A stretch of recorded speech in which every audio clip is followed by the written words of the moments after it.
안녕하세요. 네, 반갑습니다. 찬양대 들어가는 어수선한 시간, 더 어수선하게 옆좌석 앞좌석 보면서 인사하겠습니다. 아까 사랑합니다로 했는데 사랑합니다로 다시 하겠습니다. 네. 자, 사랑합니다. 네. 사랑합니다. 네.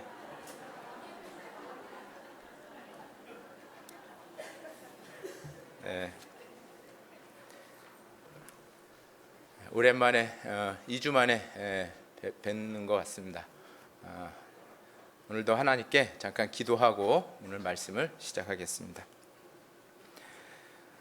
사랑과 은혜가 풍성하신 거룩하신 주님, 미천하고 또 어리석고 또 죄 많고 연약하기 짝이 없는 저희 인생을 주님은 사랑해 주셔서 주님은 그 험한 십자가에 기꺼이 달리시고 우리의 모든 죄를 없애기 위해 귀하신 피를 다 쏟아주시고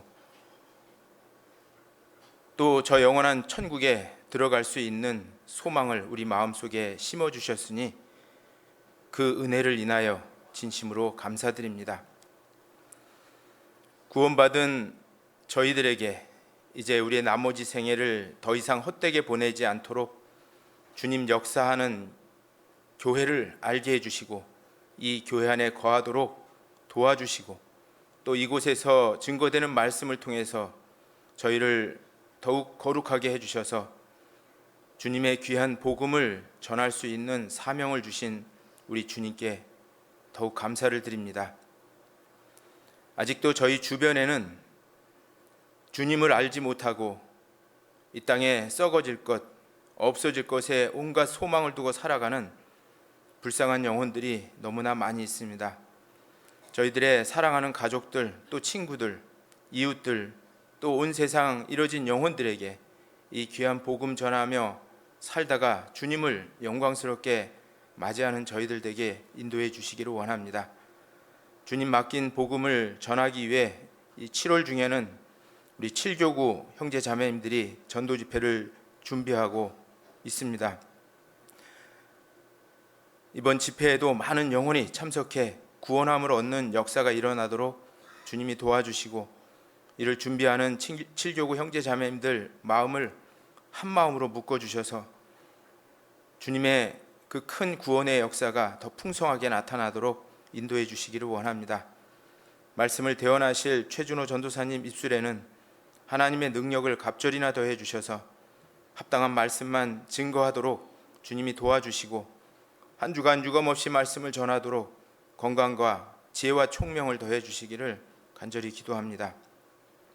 또 7월 24일부터 있는 저희 구리교회 학예 수양에도 우리 모든 성도들 힘을 합쳐서 이 수양에 참석해 해주시고 또 봉사하게 해주시고 또 이뤄진 영혼을 전도하는 일에 전심전력 다할 수 있도록 인도해 주시옵소서.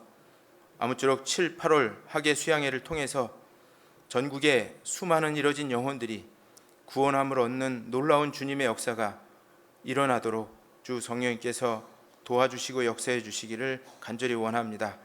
이번 학예 수양회에는 저희의 사랑하는 가족들이 꼭 참석해서 하나님의 사랑을 깨닫고 저희와 같은 믿음과 같은 소망과 같은 삶의 목적을 가지고 이 땅을 살 수 있도록 인도해 주시기를 간절히 기도합니다. 지금 이 시간에도 해외에서 불철주야 복음을 위해 수고하고 있는 선교사님들의 가정을 일일이 기억해 주시고 그 가정에 필요한 모든 영육간에 합당한 은혜를 풍성하게 채워주시옵소서. 일용할 양식도 내려주시고 가족들의 건강도 지켜주셔서 복음을 위해 살아가는데 조금도 부족함이 없도록 인도해 주시기를 원합니다. 특별히 저희 구리교회가 후원하고 있는 독일 프랑크푸르트 교회, 독일 도르트문트 교회, 또 쾰른 교회, 또 필리핀 두마게티 교회를 기억해 주시고 각 교회마다 구원의 풍성한 역사가 일어나도록 도와주시고 우리 선교사님들 가정을 일일이 돌보아 주시기를 간절히 원합니다. 또 오늘 사정이 있어 참석치 못한 우리 형제 자매님들 있는 곳에서 주님의 영광을 위해 살도록 도와주시고 오늘 말씀으로 저에게 베푸시는 은혜를 그들 마음속에도 동일하게 새겨주시기를 간절히 기도합니다. 병중에 있는 형제자매님들 능력의 손길로 치료해 주시고, 시험과 고난 중에 있는 형제자매님들 실족하지 않도록 하나님 말씀으로 든든히 붙잡아 주셔서 주님 다시 오실 때 저희와 함께 영광스럽게 주님을 맞이하는 형제자매님들 되도록 인도해 주시옵소서. 오늘 각 사람에게 필요한 하나님의 말씀이 그 마음판에 새겨지도록 주 성령님께서 역사해 주시고, 부족한 입술에도 하나님의 함께해 주시기를 원하며 예수님의 이름으로 기도합니다. 아멘. 우리 열왕기상 19장을 찾겠습니다. 열왕기상, 구약성경 열왕기상 19장 1절부터 8절까지 549페이지 정도 됩니다. 열왕기상 19장 1절부터 8절까지입니다.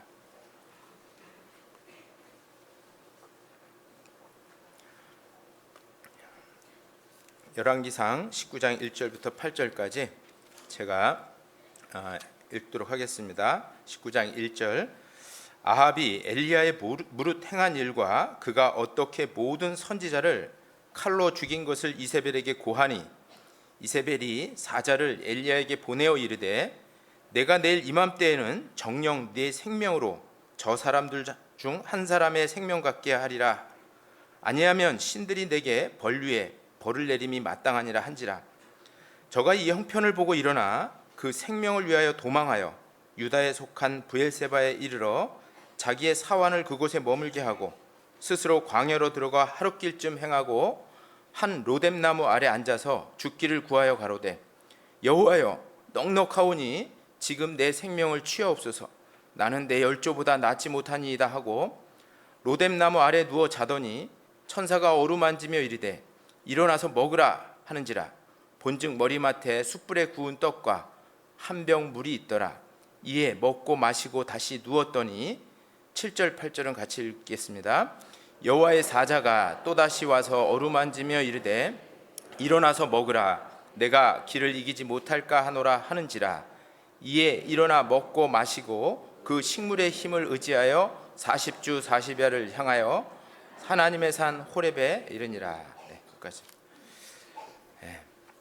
제가 2주 동안 외부 설교 있고 외부 전도 집회가 있어서 뵙질 못하고 이제 3주 만에 이렇게 뵙게 됐습니다. 항상 외부에 나가면 우리 구리교회 성도들이 생각나고 빨리 뵙고 싶은 마음이 이렇게 있습니다. 외부 나가서 집회를 하면 수요일쯤에 집 생각이 나고 집에 빨리 오고 싶고 우리 구리교회 성도들 보고 싶고 막 그런 마음이 생깁니다. 또 2주간 이렇게 비는 동안 저는 전도인 수련회를 이렇게 다녀왔고요. 이번 전도인 수련회는 공주 소망관 재건축이 완성이 돼서 이제 신축 믿음관 입당식도 같이 이렇게 거행했습니다. 제가 이렇게 밴드에 이렇게 촬영해서 올린 것도 있고, 안 가보신 분들도 그 그림을 통해서 우리 수양관이 어떻게 이렇게 지금 건축이 됐는지 대충 알 수 있으리라고 생각합니다. 신축 이제 믿음관 안에 이제 의자도 이제 장의자도 이제 설치가 돼서 쭈그리고 앉아서 이제 말씀 듣는 것이 아니라 지금처럼 이렇게 의자에 앉아서 이렇게 말씀을 듣기 때문에 굉장히 편합니다. 그래서 신축 믿음관에는 726개의 장의자가 이렇게 설치돼요. 한 의자 크기가 2.1m 정도 되고요. 그렇게 되면 신축 믿음관에 한 3,500명 정도가 말씀을 듣게 되고, 말씀 후에 잘 때는 그 의자를 쫙 펴서 의자를 피면 싱글 베드가 이렇게 생겨나서요. 거기서 주무시게 됩니다. 소망관에도 옛날 믿음관이죠. 이게 이제 소망관이라고 이름이 됐는데, 그 소망관에도 장의자가 420개가 설치가 돼서요. 그곳에도 약 2,000명 정도가 앉아서 이렇게 말씀을 이렇게 들을 수가 있습니다. 대강당 그러니까에서만 3,500명, 2,000명, 5,500명 말씀을 이렇게 들을 수 있고, 또 교회학교 강당들에 또 말씀을 듣게 되기 때문에 한 8, 9천 명은 충분히 한 번에 이렇게 말씀을 이렇게 들을 수 있는 시설이 준비가 됩니다. 장의자가 설치되고 잠자리도 편해지고 좋지만 잠자리가 오히려 줄어들었죠. 왜냐하면 옛날에는 그냥 난민처럼 바닥에서 잤는데 이제는 그 의자에서 자기 때문에 726명밖에 못 자요. 그리고 소망간에는 420명밖에 못 자고, 그래서 숙소가 많이 늘어난 것은 아니죠. 그래서 또 텐트도 쳐야 되고 가설 숙소에 주무시는 분도 여전히 생길 거예요. 다만 새로 오시는 분들은 새로 이제 신설된 숙소들 그곳에서 이렇게 주무시게 됩니다. 그런데 그 숙소를 어떻게 배정하냐 하면 작년에 수양회 참석 인원 비율로 전국 교회가 이렇게 숙소가 배정이 됩니다. 그런데 유감스럽게 작년에 우리 구리교회가 많이 참석하지 못했어요. 그래서 배정된 것도 좀 적습니다. 그래서 그 올해는 좀 많이 이렇게 참석을 해서 내년에 많은 숙소를 우리가 배정을 하고 해서 그곳에서 편안히 전도했으면 좋겠습니다. 다른 교회들은 막 주변에 펜션들을 다 이렇게 예약하고 그곳에서 복음 전하고 하거든요. 우리 교회는 그렇지는 않으니까 숙소를, 제도권 안에 있는 숙소를 많이 확보해야 돼요. 확보하려면 우리 모두가 많이 이렇게 참석을 해야 돼요. 그래서 올해는, 작년에는 참석을 많이 못했는데 올해는 은장에 포함해서 모든 성도들 또 어린이들까지 많이 참석해서 숙소를 많이 확보했으면 좋겠습니다. 아마 이번 소망간 믿음관이 신축돼 가지고 전국 교회가 전도에 아주 불이 붙을 것 같아요. 근데 이제 구리 교회도 거기에 뒤처지면 안 되겠죠. 그래서 우리 구리 교회도 많이 이렇게 참석했으면 좋겠고, 또 따로 환자 숙소가 없습니다. 각 교회 배정된 그 숙소에서 환자들을 이렇게 알아서 배정을 해야 되기 때문에 우리도 환자들이 가면 우리 숙소를 먼저 이렇게 배정을 해드려야겠죠. 그래서 다른 분들이 또 숙소에서 주무시지 못하는 경우도 생길 수 있으니까 어쨌든 올해는 많은 분들이 좀 참석해서 내년에 숙소를 많이 확보했으면 좋겠습니다. 그런 의미에서 올해 전도도 많이 해야 되기 때문에 새로 가시는 분들의 수양 회비를 우리 모든 성도들이 특별 헌금한 것으로 다 이렇게 보조해 주기로, 지원해 주기로 결정이 됐습니다. 그래서 뒤에 그 수양의 전도 지원금 헌금 봉투가 있는데 그곳에 이렇게 헌금을 많이 해 주시기 바랍니다. 한 사람이 내가 한 사람은 데리고 가야 되겠다라는 생각으로 이렇게 헌금을 해 주시면 아마 풍족하게 쓸 수 있을 것 같고, 행여나 남으면 우리 소망 그 수양관 신축 믿음관 입당 헌금을 낼 수가 있습니다. 우리 구리교회가 2,500만 원을 내야 돼요. 그래서 우리가 이제 수양 회비 지원금을 좀 풍족하게 헌금을 해주시면 새로 모시고 가는 분들도 공짜로 이렇게 모시고 갈 수 있고, 또 남는 돈이 있으면 입당 헌금 하는데 이렇게 사용하는 아주 유익한 헌금이 될 수 있으니까 꼭 많이들 헌금해 주시고 조금 하지 마시고 많이들 이렇게 헌금을 해줬으면 좋겠습니다. 가이드라인은 그냥 내가 한 사람 정도의 수양 회비를 내겠다라는 마음으로 이렇게 헌금을 해주시면 좋겠습니다.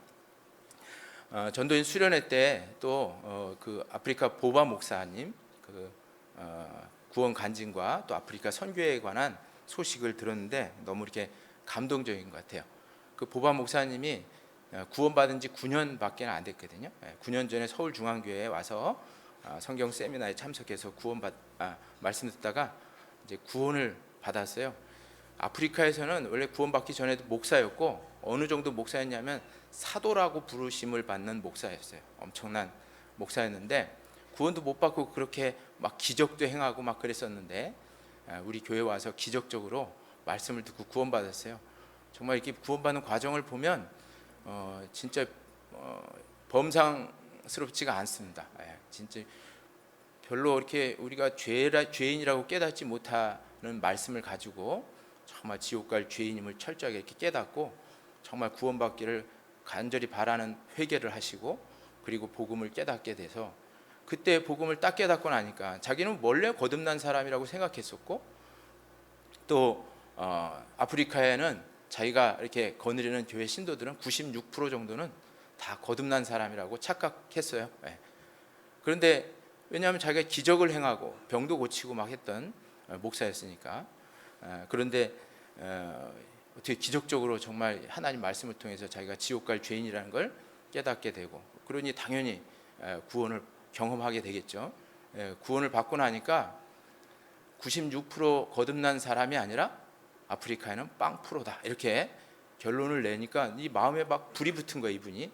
그래가지고 이 마음속에 불이 붙은 이 마음을 가지고 돌아가자마자 아프리카에 이거 훈련도 받지도 않았잖아요. 그냥 깨달은 상태에서 그냥 말씀을 목사들 데려다 놓고 한 16명 데려다 놓고 말씀을 전했는데, 그때 목사들이 그 말씀 듣고 또 구원을 받은 거예요. 그래가지고 그 목사들을 중심으로 해서 이제 막 아프리카에 복음이 전해져서 지금 9년이 지났는데 지금 아프리카 34개국에 275개의 교회가 세워졌어요. 너무 대단하지 않습니까? 네. 그리고 565명의 목회자가 있고, 그리고 9,581명의 구원받은 성도들이 있대요. 9,581명, 1명까지 이렇게 했다는 게 좀 신기하지 않아요? 그러니까 철저하게 구원받은지 안 받은지를 카운팅을 하는 거예요, 이분들이. 그래가지고 9,581명, 거의 10,000명 가까운 아프리카의 성도들이 생겼습니다. 정말 대단한 일이에요. 이 보바 목사님 간증을 들으시려면 서울중앙교회 수요 말씀 있죠? IPTV로 켜서 900번 누르면 나와요. 한번 안 들으신 분들은 꼭 듣기 바랍니다. 지난주 월요일 날 여기 막 강당에서 들었는데 너무 조금 오셨더라고요. 꼭 한번 들어보시면 정말 이 구원받는 게 진짜 우리랑 똑같구나. 아프리카 사람이든 어떤 사람이든, 또 목사고 기적을 행했던 분이지만 구원도 못 받고 그렇게 얼마든지 행할 수 있는 거구나라고 하는 것들도 우리가 충분히 알 수가 있습니다. 그래서 IPTV 켜서 한번 보시기 바라고, 인터넷에도 이렇게 올라오고 모바일로도 볼 수가 있습니다.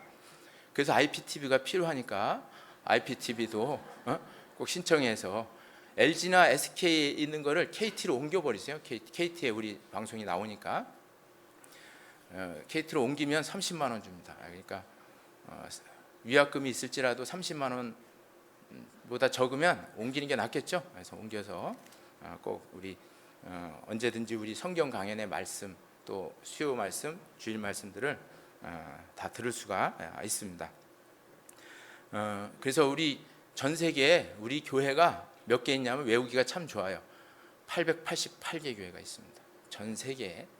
그 중에 우리 국내 교회가 216개 교회가 있어요. 888 교회 중에 216개가 있고, 나머지 672개 교회는 71개국에 이렇게 퍼져 있습니다. 그 중에서도 이제 아프리카가 34개국에 275개 교회가 이렇게 세워졌고요. 전도인은 781명, 한국에서 세워진 전도인이 600명, 596명 되고, 나머지 185명은 현지에서 이제 세워진 전도인들입니다. 우리 한국에 세워진 596명의 전도인 중에 선교사로 169명이 전 세계에 파송이 됐고, 국내에서는 저처럼 이렇게 국내에서 선교하시는 분들은 427명, 이런 많은 전도인들이 이렇게 배출이 됐어요. 진짜 우리 교회를 통해서 하나님이 어떻게 역사하시는지를 우리 세계 선교를 보면 우리가 충분히 알 수 있고, 저는 항상 느끼는 거지만 그런 엄청난 교회 속에서 내가 한 지체로서 봉사하고 있다는 것이 너무 자랑스럽고 영광스럽습니다. 그래서 이런 성령이 역사하는 교회 속에 주님 오실 때까지 거하면서 우리의 사랑하는 가족들을 같이 이렇게 인도했으면 참 좋겠습니다. 오늘은 낙심으로부터의 회복이라는 제목으로 같이 말씀을, 열왕기상 19장 말씀을 같이 나눠보려고 합니다. 열왕기상 19장은 엘리야 선지자에 관한 말씀이 17장, 18장, 19장 계속 이렇게 나타나 있습니다. 제가 외부에 이렇게 집회에 갔다 오니까 이제 모임이 한꺼번에 막 지난주에 이렇게 잡혀가지고 월요일, 화요일, 수요일, 목요일, 금요일, 토요일까지 하루도 빠지지 않고 모임을 참석하느라고 헉헉댔는데, 그래서 일주일간 오늘 말씀 준비를 이런 걸 해야 되겠다. 뭐 심은 대로 거두리라라는 제목으로 헤아림 대로 거두리라는 제목으로 이렇게 준비를 막 하고 있었는데 모임을 계속 다니다 보니까 왜 이렇게 낭망하시는 분들이 많은지, 그래서 낙심으로부터의 회복이라는 제목으로 설교를 어제 저녁에 바꿨어요. 그래서 어제 저녁에 막 늦게까지 이렇게 말씀을 좀 묵상하고 상고했습니다. 이 낭망이라고 하는 것, 낙심이라고 하는 것은 마귀가 주는 마음이죠. 그리스도인은 성경에 항상 기뻐하라, 쉬지 말고 기도하라, 범사에 감사하라, 이는 그리스도 예수 안에서 너희를 향하신 하나님의 뜻이니라. 데살로니가전서 5장 16절에도 이렇게 말씀하고 있고, 빌립보서 4장 4절에는 주 안에서 항상 기뻐하라, 내가 다시 말하노니 기뻐하라. 주님은 항상이라 했죠. 비가 오나 눈이 오나 항상 기뻐하라고 이렇게 가르치는데, 우리는 삶을 살면서 낭망하고 낙심할 때가 있어요. 그 낙심은 주님이 주시는 마음은 아니겠죠. 사단이 주는 마음일 거예요. 어떤 분들은 병이 와서 낙심하고, 어떤 분들은 암이 걸려서 낙심하게 되고, 어떤 분들은 사춘기보다 더 무서운 갱년기가 와가지고 낙심하고, 어떤 분은 임종을 눈앞에 둬서 또 낙심하고, 또 어떤 분은 전도를 열심히 했는데 실패해서 낙심하고, 또 어떤 분은 기도를 열심히 했는데 응답이 없어서 낙심하고, 또 열심히 봉사했지만 어느 누구도 알아주지 않는 것 때문에 낙심하고, 우리는 이 신앙생활 하면서 낭망하고 낙심할 때가 참 많이 있습니다. 그런데 성경은 낙심하지 말라고 말씀하고 있죠. 갈라디아서 6장 9절에도 너희가 선을 행하되 낙심하지 말지니 피곤치 아니하면 때가 이름에 거두리라 라고 말씀하고 있고, 데살로니가후서 3장 13절에도 형제들아 너희가 선을 행하다가 낙심하지 말지니 라고 기록하고 있습니다. 낙심할 수 있는 환경이 오기 때문에 우리가 실망하고 낙심하죠. 그런데 성경은 어떤 환경 속에서도 낙심하지 말라라고 가르치고 있습니다. 우리가 오늘 배우는 이 엘리야 선지자, 열왕기상 19장에 나와 있는 엘리야 선지자도 참 위대한 선지자였잖아요. 그런데 이분도 낙심해서 그리스도의 낯을 피해서 저 광야로 도망했던 사건이 방금 읽었던 열왕기상 19장 1절부터 8절까지 19장에 나타나 있습니다. 그래서 오늘 엘리야 선지자를 통해서 우리가 좀 받아야 될 교훈을 받으려고 합니다. 물론 그 제목은 낙심으로부터 어떻게 그리스도인이 회복할 것인가 라고 하는 것을 주제로 말씀을 나누려고 합니다.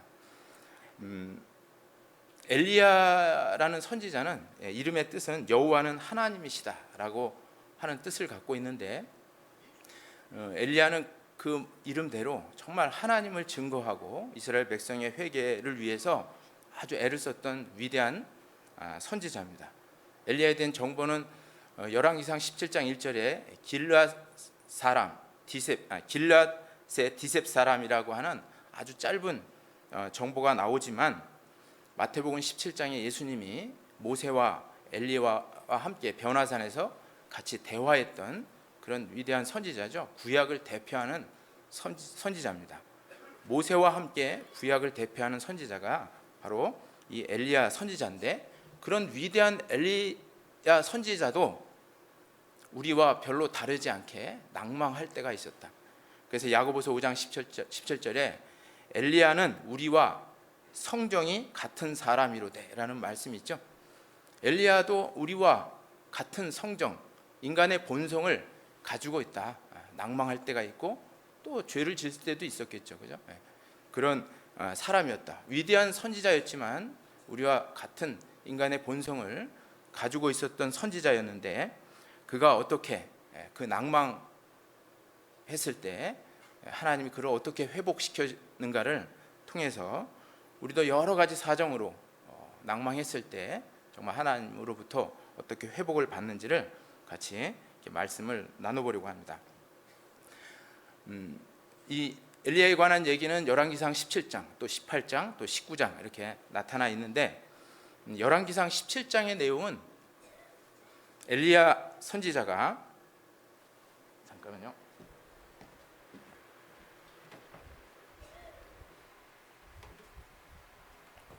뒤에 에어컨이 막 나오니까 목이 막 잠기네요.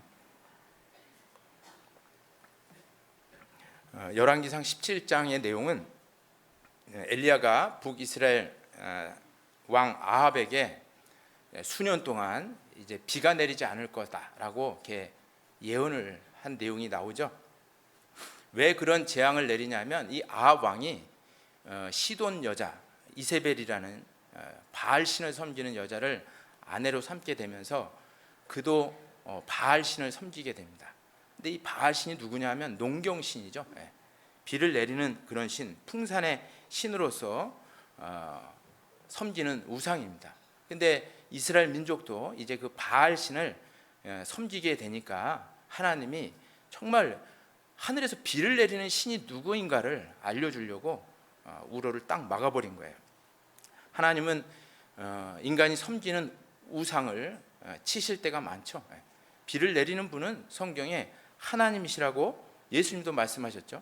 마태복음 5장 45절에 이는 하나님이 그 해를 악인과 선인에게 비추게 하시며 그 비를 의로운 자와 불의한 자에게 내리우시며 라고 말씀했죠.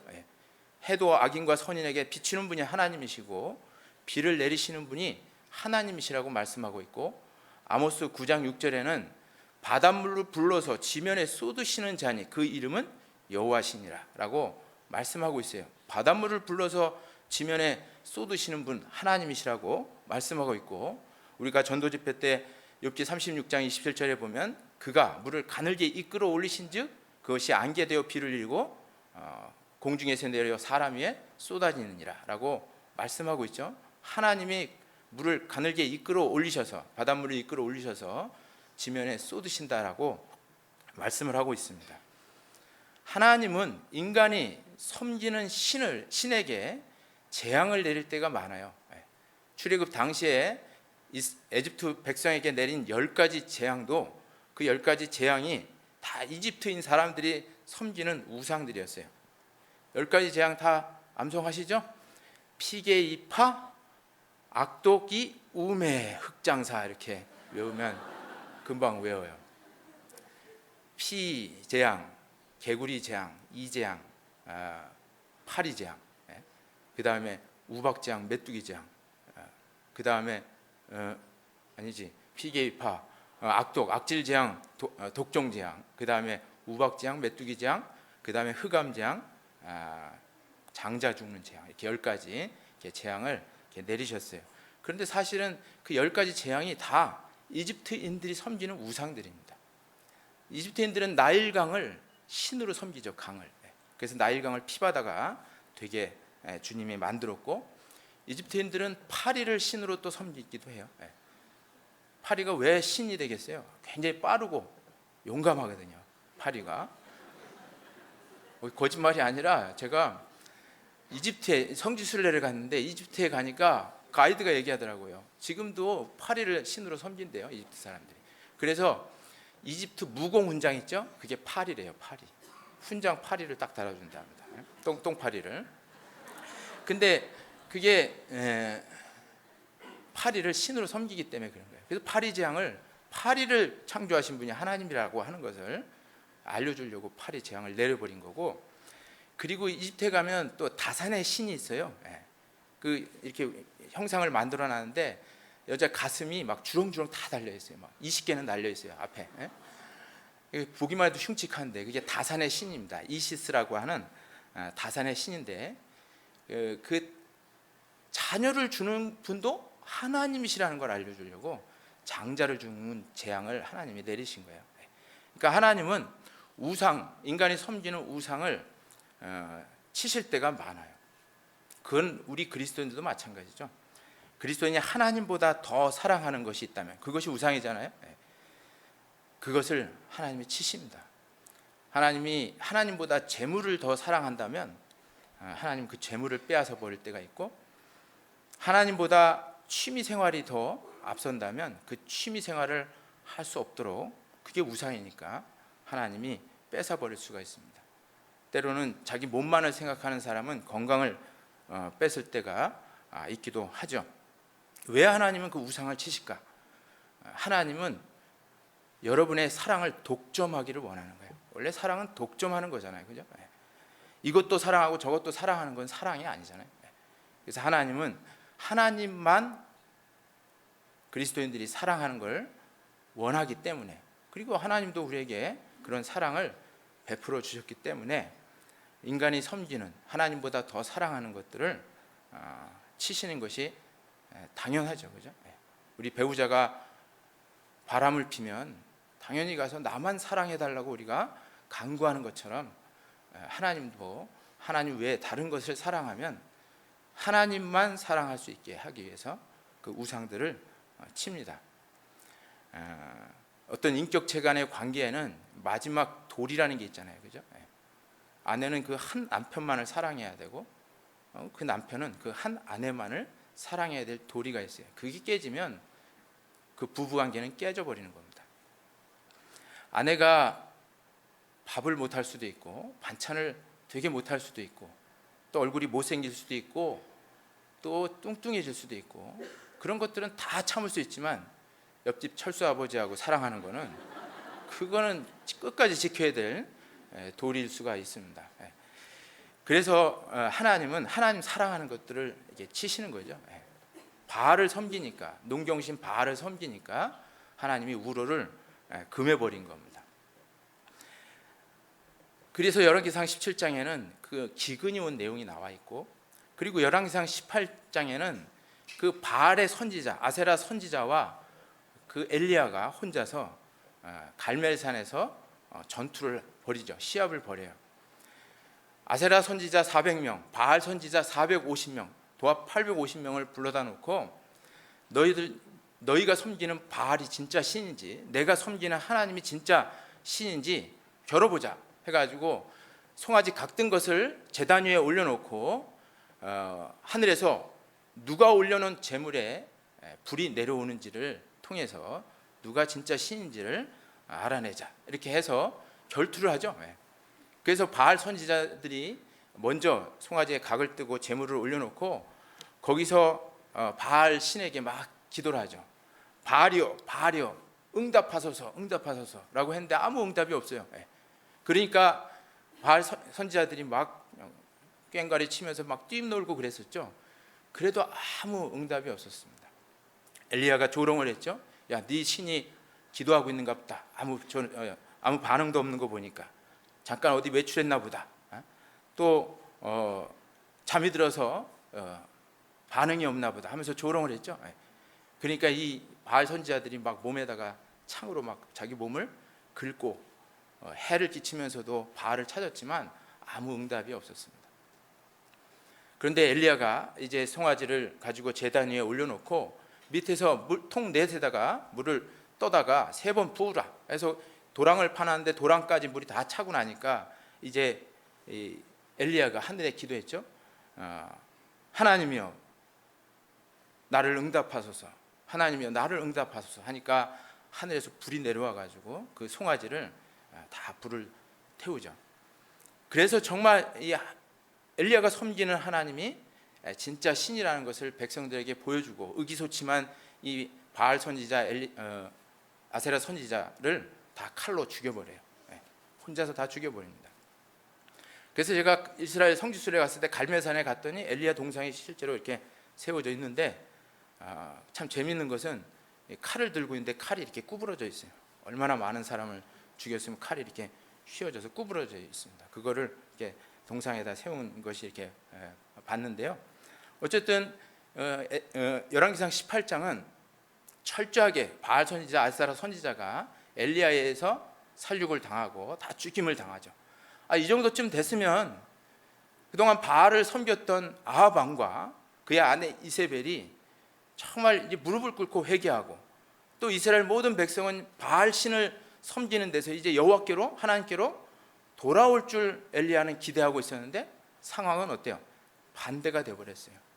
이세벨이라는 여자는 더 악이 받쳐서 하나님의 선지자를 다 잡아 죽였습니다.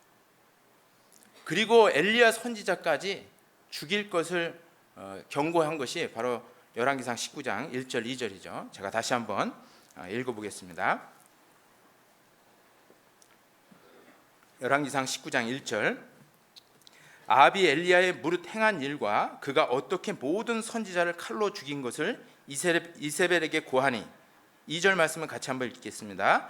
이세벨이 사자를 엘리야에게 보내어 이르되 내가 내일 이맘때에는 정녕 내 생명으로 저 사람들 중 한 사람의 생명 같게 하리라. 아니하면 신들이 내게 벌 위에 벌을 내림이 마땅하니라 한지라. 자, 이세벨이 악녀 중에 악녀죠. 엘리야에게 사자를 보내가지고 너 내일 이맘때쯤 되면 너 네가 우리 선지자들 다 죽인 것처럼 너도 다 이렇게 죽을 거다 하고 경고한 거예요. 이때 엘리야가 얼마나 낭망을 했는지, 얼마나 실망을 했는지 도망갑니다. 무서워서. 그 뒤에 보시면 3절에 보면 저가 이 형편을 보고 일어나 그 생명을 위하여 도망하여 유다에 속한 브엘세바에 이르러 자기의 사안을 그곳에 머물게 하고, 저가 이 형편을 보고 이 이세벨의 행위를 보고 일어나서 그 자기 생명이 죽을까 봐 도망해서 유다에 속한 브엘세바, 남쪽 브엘세바까지 도망친 거예요. 갈멜산은 저 북쪽 이스라엘에 있거든요.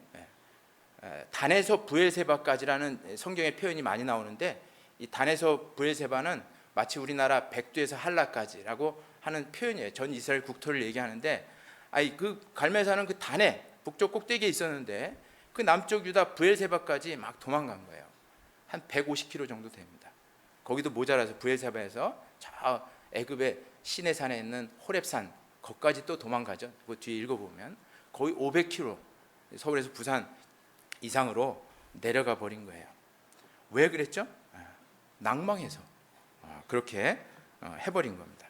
그리고 어디에 숨냐 하면 4절에 보면 스스로 광야로 들어가 하룻길쯤 행하고 한 로뎀나무 아래서 죽기를 구하여 가로되 여호와여 넉넉하오니 지금 내 생명을 취하옵소서. 나는 내 열조보다 낫지 못하나이다 하고, 이 엘리야가 저 브엘세바 끝에까지 도망해서 로뎀나무 아래 앉아서 죽기를 구한 거예요.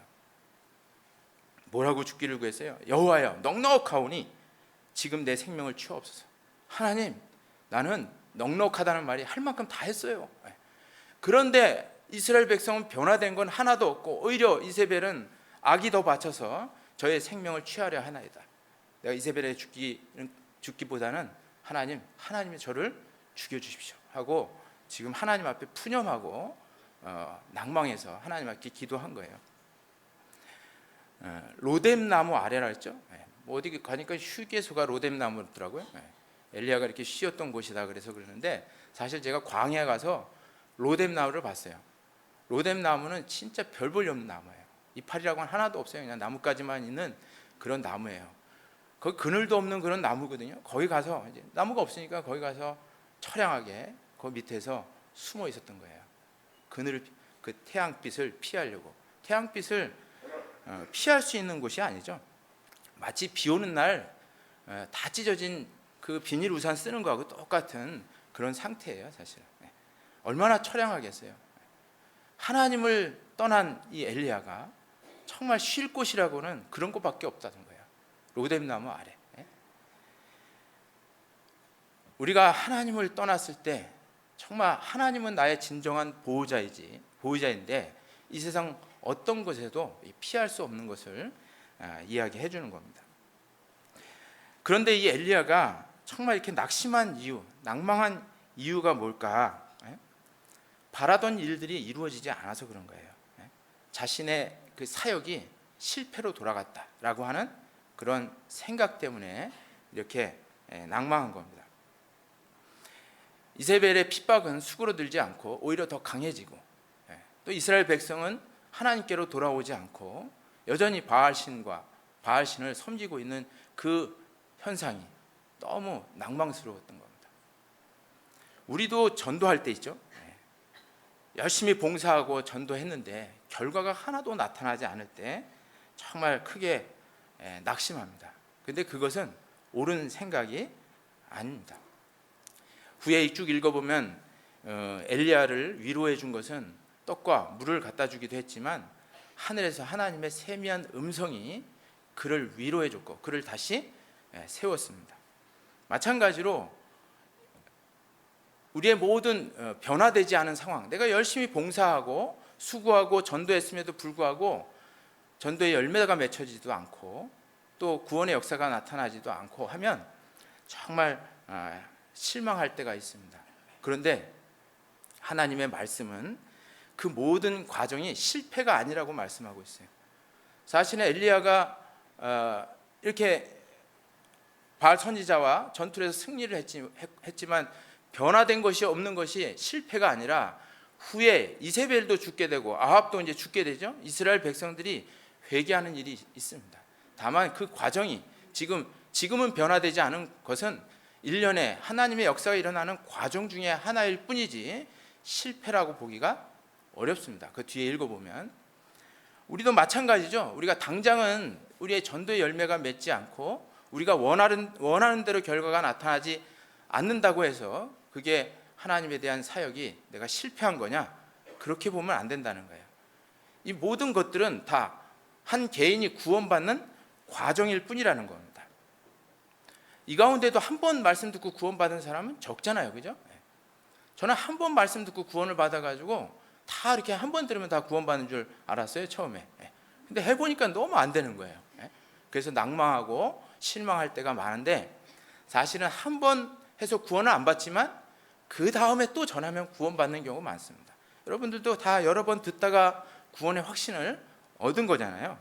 다만 그 지금 구원 못 받은 현상은 하나님이 구원을 받게 하기 위한 과정이다라고 생각해야 되죠. 로마서 8장 28절에 하나님을 사랑하는 자, 곧 그 뜻대로 부르심을 입은 자들에게는 모든 것이 합력하여 선을 이루느니라. 자, 모든 것이 합력해서 선을 이룬다, 이 말은 좋은 일만 합력하는 게 아니에요. 기근이나 핍박이나 적신이나 위험이나 칼, 환난, 고난 이런 것들도 어떤 하나님의 선을 이루는 데 다 사용된다는 거예요. 지금 전도의 실패도 그것이 그 사람을 전도하기 위한 과정이고 또 기도의 불응답도 그것도 그 기도의 응답이 이루어지기 위한 과정이다. 이렇게 우리는 성경은 그렇게 생각하라고 말씀하고 있어요. 그래서 갈라디아서 6장 9절에 우리가 선을 행하되 낙심하지 말지니 피곤치 아니하면 때가 이름에 거두리라 라고 말씀하셨어요. 우리가 선을 행하다 낙심할 수 있기 때문에 그런 말씀을 하는 거잖아요. 그런데 낙심하지 말라고 가르치고 있어요. 왜? 피곤하지 않으면 때가 이름에 거두기 때문에. 그 피곤하지 않는다는 말이 영어 성경에는 if we don't give up이라고 나와 있어요. 만일 네가 포기하지만 않는다면 때가 이르면 거둔다고 말씀하고 있어요. 피곤치 않다는 이 말이 포기하지 말라는 뜻입니다. 낭망은 우리에게 포기를 불러일으키죠. 그런데 낙심하지 않으면 다시 재시도를 합니다. 우리는 기도의 응답이 이루어지지 않아서 낙심할 때도 있죠. 그런데 무응답이 하나님의 뜻이기 때문에 그렇습니다. 성경의 야고보서 4장 3절에 너희가 얻지 못하면 구하지 아니하며 구하여도 받지 못하면 정욕으로 쓰려고 잘못 구함이라. 잘못 구한 것들이 있으면 하나님은 응답하지 않아요. 정욕으로 쓰려고 잘못 구하는 것들이 있어요. 자신도 모르게. 그것을 하나님이 주시면 그 사람의 신앙이 파괴되는 것들이 있습니다. 정욕으로 쓰려고 잘못 구하는 것들이 있어요. 그런 것들은 하나님이 안 주셔야 되는 것이 마땅한 거예요.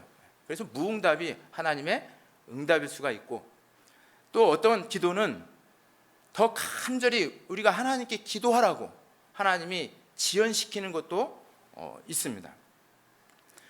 우리 누가복음 18장에 보면 불의한 재판관 앞에 과부가 나오잖아요, 그죠? 하나님도 두려워하지도 않고 사람도 두려워하지 않는 이 재판관이 무서워하는 딱 한 사람이 있었어요. 누구예요? 과부죠, 그죠? 매일 찾아와가지고 자기의 원한을 풀어달라고 매일매일 찾아온 거예요. 하나님도 안 무서워하는 이 재판관이 그 과부 여자를 무서워한 겁니다. 왜? 귀찮아가지고 맨날 찾아와서 자기 원한을 풀어달라고 하거든요. 우리가 기도할 때 낭망치 말고 기도해야 된다고 가르치면서 그 불의한 재판관의 비유를 얘기한 거예요. 우리 누가복음 18장을 한번 찾아보죠. 여기는 표시해 두시고 열왕기상 19장은 누가복음 18장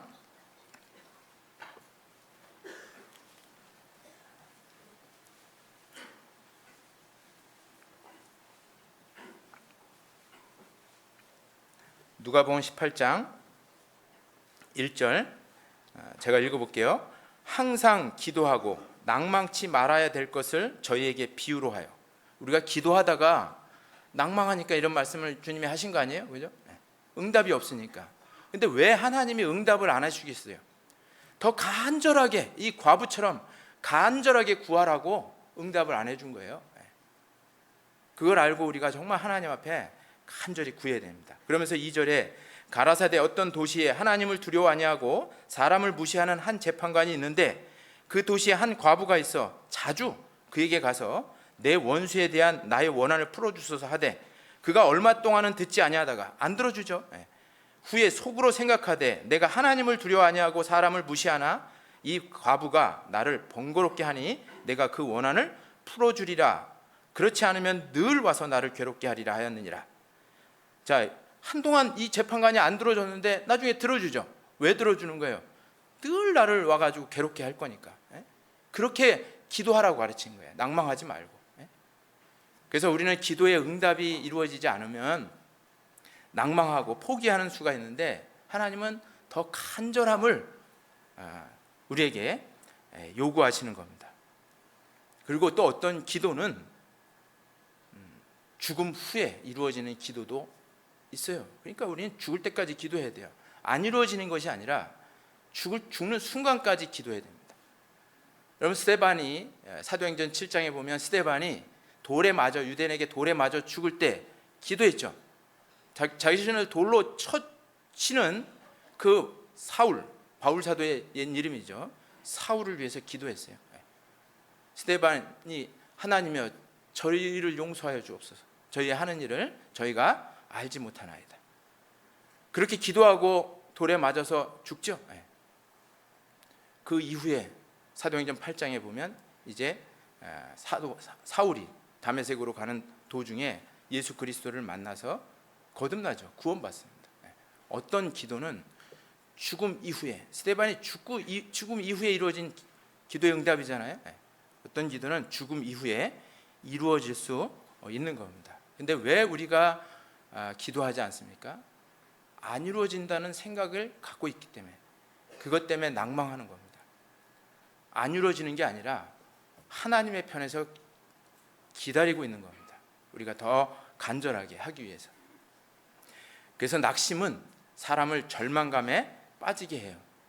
어떤 냉동실에 사람이 들어갔는데 문이 잠겼다는 거예요. 근데 마침 그 냉동실은 고장이 나서 속에 추위가 하나도 없었어요. 나중에 문을 열고 들어가 보니까 그런데 그 사람이 들어갔던 사람이 죽어 있는 거예요. 왜 냉동실 고장 난데 죽어 있었겠어요? 그건 추운 곳이다라고 하는 절망감 때문에 죽어버린 거예요.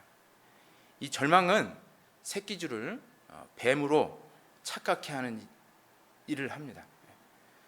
어떤 경우에도 정말 우리가 낙심하지 않고 하나님께 기도하고 간구하면 하나님이 그것을 들어주십니다. 하나님이 하시는 일이기 때문에 우리가 끝까지 기도하고 끝까지 하나님의 일을 해야 되죠. 주변 상황이 변화된 것이 없다 할지라도 그 형편을 보니까 엘리야가 아무것도 변한 게 없어요. 오히려 더 악화된 거예요. 그러니까 낭망해서 저 브엘세바까지 도망해 간 겁니다. 우리도 왜 교회를 떠나고 하나님을 떠납니까? 낭망해서 그런 거예요. 그런데 하나님은 이루어 주려고 하고 있는 거죠. 다만 우리가 생각하는 그 시기가 아니라는 것을 우리가 잘 이해해야 됩니다. 사람이 마음으로 자기의 길을 계획할지라도 그 길을, 그 걸음을 인도하는 자는 여호와시니라. 잠언 16장 9절에 말씀하고 있죠. 사람이 마음으로 어떤 길을 계획할지라도 내 계획과 다를 수가 있다는 거예요. 하나님은 하나님의 방식대로, 하나님의 생각대로 우리의 걸음을 인도하시는 분이다라고 하는 것을 말씀하고 있는 겁니다. 그래서 내가 정말 봉사하고 수고하고 전도했는데 또 기도했는데 어떤 변화가 일어나지 않는다고 해서 낙심하는 것은 성경적이지 못하다. 우리 이제 말씀을 통해서 위로받아야 돼요. 우리 낙심해서 해방돼야 됩니다. 또 왜 엘리야가 낙심했냐면 자기 혼자 남아있다고 생각했기 때문이에요. 다른 다 하나님의 선지자를 이세벨이 다 죽여버렸거든요. 그러니까 자기 혼자 남았다고 생각하는 거예요. 그러니까 자기는 할 수 없다라고 생각했던 겁니다. 우리 열왕기상 19장 다시 돌아가 보죠. 열왕기상 19장 13절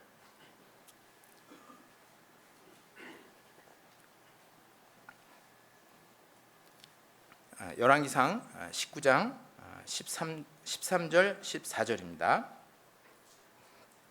제가 읽어볼게요.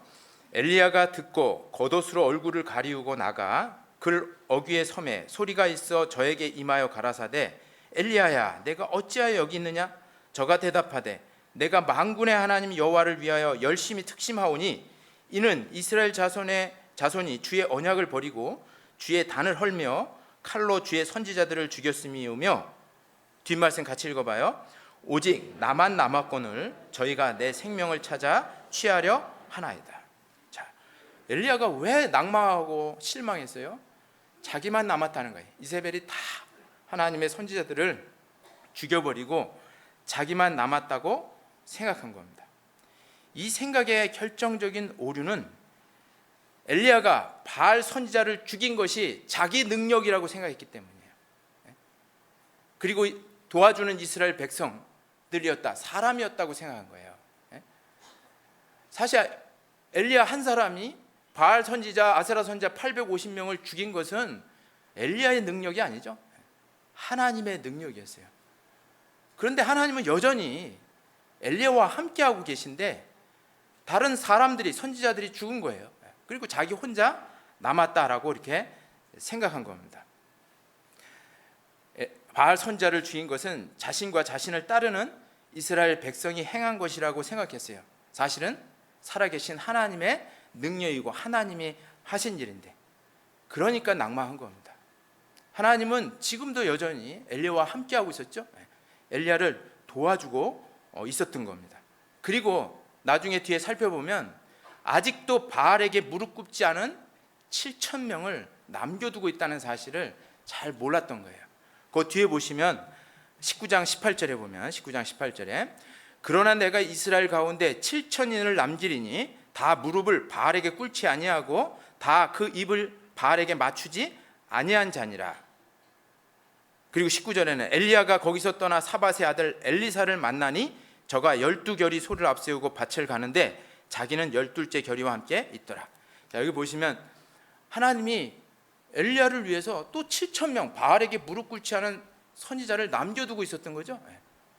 엘리야는 그걸 모르고 있었던 거예요. 자기 혼자만 남았다고 생각했던 거예요. 7,000명만 남겨뒀습니까? 그 뒤에 보면 엘리야의 뒤를 이어서 이스라엘 백성을 이끌 엘리사 선지자도 남겨놨어요. 엘리야가 죽을 때 엘리사 선지자가 그 뒤에 바톤을 이어서 정말 하나님의 선지자 일을 행했잖아요. 하나님은 나 말고도 다른 많은 사람들을 준비해 놓고 있어요. 그게 하나님이 하시는 일이에요. 바알 선지자를 죽인 것은 엘리야가 죽인 것이 아니에요. 이스라엘 백성이 죽인 것이 아니라 하나님이 그렇게 행하신 겁니다. 그것을 잊어버린 거예요. 그래서 낙심한 겁니다. 이 일은 자신도 이스라엘 백성도 한 일이 아니라 살아계신 하나님이 하신 일이라는 걸 잃어버린 거예요. 근데 자기가 했다고 생각했죠. 그러니까 낙망한 겁니다. 자기와 이스라엘 백성이 했다고 생각했던 거예요. 이런 예화가 있어요. 수탉이 맨날 동물 농장에서 담벼락 위에서 꼿꼿하고 울면 해가 쫙 떠오르는 거예요. 그 다음 날도 꼿꼿하고 오니까 해가 쫙 떠오르는 거예요. 그랬더니 수탉이 착각하기를 그 해를 자기가 울어서 띄운다고 이렇게 생각했던 거예요. 주변에 있는 닭들도 막 수탉을 칭찬했어요. 야, 너는 대단한 은사를 가졌다, 능력을 가졌다, 태양을 뜨게 하는 능력을 가졌다는 거예요. 그러니까 이 수탉이 막 자부심을 가졌어요. 근데 어느 날 걱정을 한 거예요. 야, 내가 죽거나 내가 없으면 저 태양을 누가 떠오르게 하지? 병들면 어떻게 하지? 막 걱정을 했던 거예요. 근데 그래서 매일 성실하게 나가서 꼬꼬대 가니까 태양이 오르고 꼬꼬대 가니까 태양이 올랐는데 어느 날은 저녁에 파티를 가가지고 너무 피곤했어요. 아침에 늦게 일어났습니다. 큰일 났다 생각해서 보니까 태양이 떠오른 거예요. 이 수탉은 이 태양을 자기가 떠오르게 한다라고 생각했던 거죠. 그런데 이 세상에 살면서 그리스도인들도 그렇게 생각하는 사람들이 많아요. 자기 주변에서 행했던 많은 일들이 자신이 행했다고 생각하는 거예요. 그래서 자신에게 어려움이 오고 고난이 오고 힘든 일이 오면 참 낭망이 되는 거예요. 이거 누가 이런 일을 행할까라고 하는 잘못된 생각에 빠질 때가 있습니다. 사실은 그리스도인 주변에서 행하는 모든 일들은, 심지어 나의 일거수일투족 모든 것들은 하나님이 행하시는 일이라고 하는 것을 잘 알아야 돼요. 우리는 우리 스스로가 심장을 뛰게 하지 못합니다. 허파를 움직이게 하지도 못해요. 피를 돌리지도 못해요. 숨을 내가 쉬는 겁니까? 하나님이 쉬게 해주는 거예요. 따라서 우리는 하나님의 능력이 우리와 함께하면 여전한 하나님의 역사가 나타나고 또 하나님의 능력이 나타날 수 있습니다. 그런데 당장 나타나지 않는 현상들 때문에, 그리고 나 혼자 있다라고 하는 외로움 때문에 하나님이 함께한다는 사실을 망각하기 때문에 실망하고 낭망하는 겁니다. 우리도 신앙생활 중에 전도 실패를 할 때, 기도에 응답을 받지 못할 때, 또 핍박과 고난이 왔을 때, 또 다른 형제 자매가 함께 참여하지 않을 때, 이럴 때 정말 낙심할 때가 많아요. 그러나 그 와중에도 주님이 함께 하신다는 사실을 잊지 말아야 됩니다. 마태복음 8장 24절에 보면 갈릴리 바다에서 풍랑이 일어났죠. 그 배에 타고 있던 예수님과 이 제자들이 같이 타고 있었는데 이 제자들이 막 당황한 거예요. 배가 엎어질까 봐. 그래서 주무시고 있는 예수님을 막 흔들어 깨웠죠. 주여, 구원하소서, 우리가 죽겠나이다 하면서 막 흔들어 깨운 거예요. 주님이 일어나서 이 믿음이 적은 자들아 하면서 이 풍랑을 잔잔하게 하셨죠. 사실은 풍랑이 일어난 것은 맞지만 그 풍랑이 일어난 배에 제자들만 있는 게 아니었잖아요. 예수님도 거기서 주무셨지만 같이 타고 계신 겁니다. 그리고 언제든지 예수님은 일어나서 풍랑을 잔잔하게 할 수 있는 능력이 있어요. 그런데 제자들은 그 예수님이 함께 탔다는 사실을 망각한 거예요. 그러니까 주여 우리를 구원하소서, 우리가 죽겠나이다. 죽기는 왜 죽어요? 주님이 함께 계시는데. 금방 주님은 갈릴리 바다를 잔잔하게 하셨습니다. 우리의 어떤 고난 속에서도, 우리의 어떤 어려움 속에서도 나 혼자밖에 없다는 그런 생각이 밀려왔을 때에도 여전히 주님은 나와 함께 하신다고 말씀했어요. 예수님도 그런 말씀하셨습니다. 모든 제자들이 예수님을 버리고 다 도망가 버렸어요. 예수님 십자가에 매달리러 가실 때. 그런데 예수님은 외로워하지 않았죠. 하나님이 자신과 함께 한다고 말씀하셨어요. 요한복음 16장 한번 찾아보겠습니다. 요한복음 16장 32절입니다.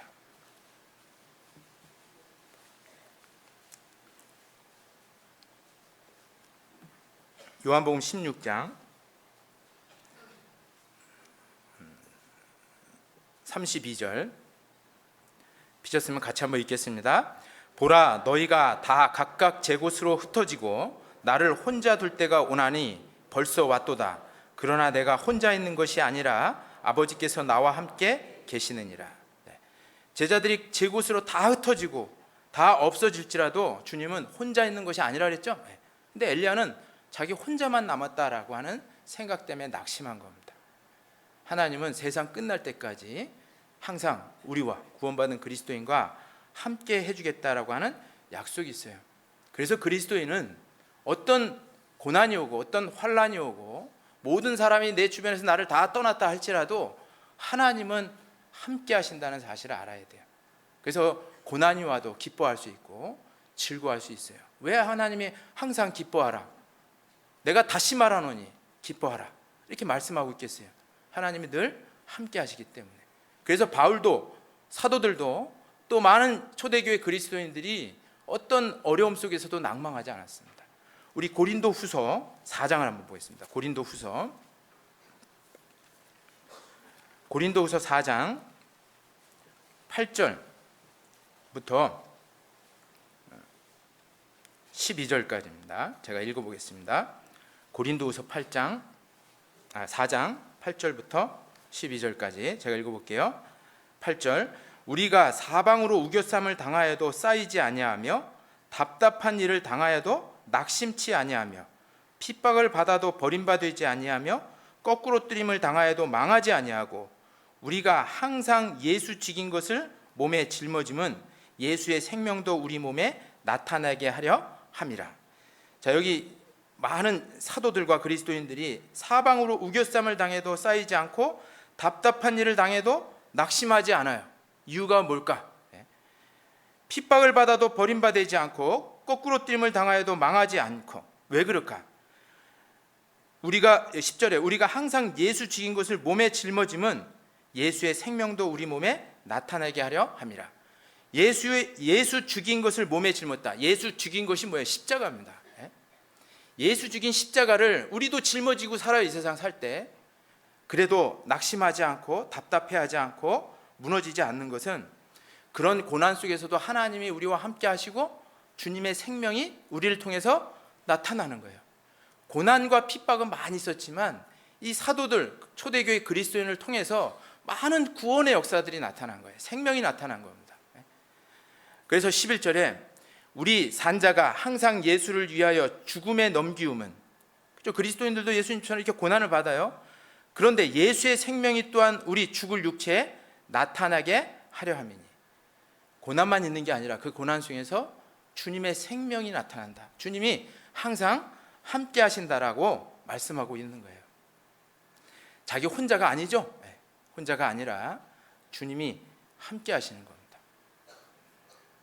이 엘리야는 주변 상황이 변한 것이 하나도 없기 때문에 낭망했고 자기 혼자 남았다는 것 때문에 낭망했어요. 사실은 수많은 동역자를 주님이 준비해 놨는데 잘 모르는 거죠. 우리 미래를 잘 모르는 거예요. 또 그리스도인이 또 언제 낭망하냐면 징계를 받을 때도 낭망합니다. 그리스도인이 죄를 져서 하나님의 징계를 받을 때 낭망해요. 그런데 낭망할 이유가 없다고 성경에서는 말씀하고 있어요. 왜냐? 징계는 사랑하는 자이기 때문에 주시는 거다. 이 때문에 사랑한다는 증표입니다. 우리 히브리서 12장도 한번 보자. 히브리서 12장 5절 6절입니다.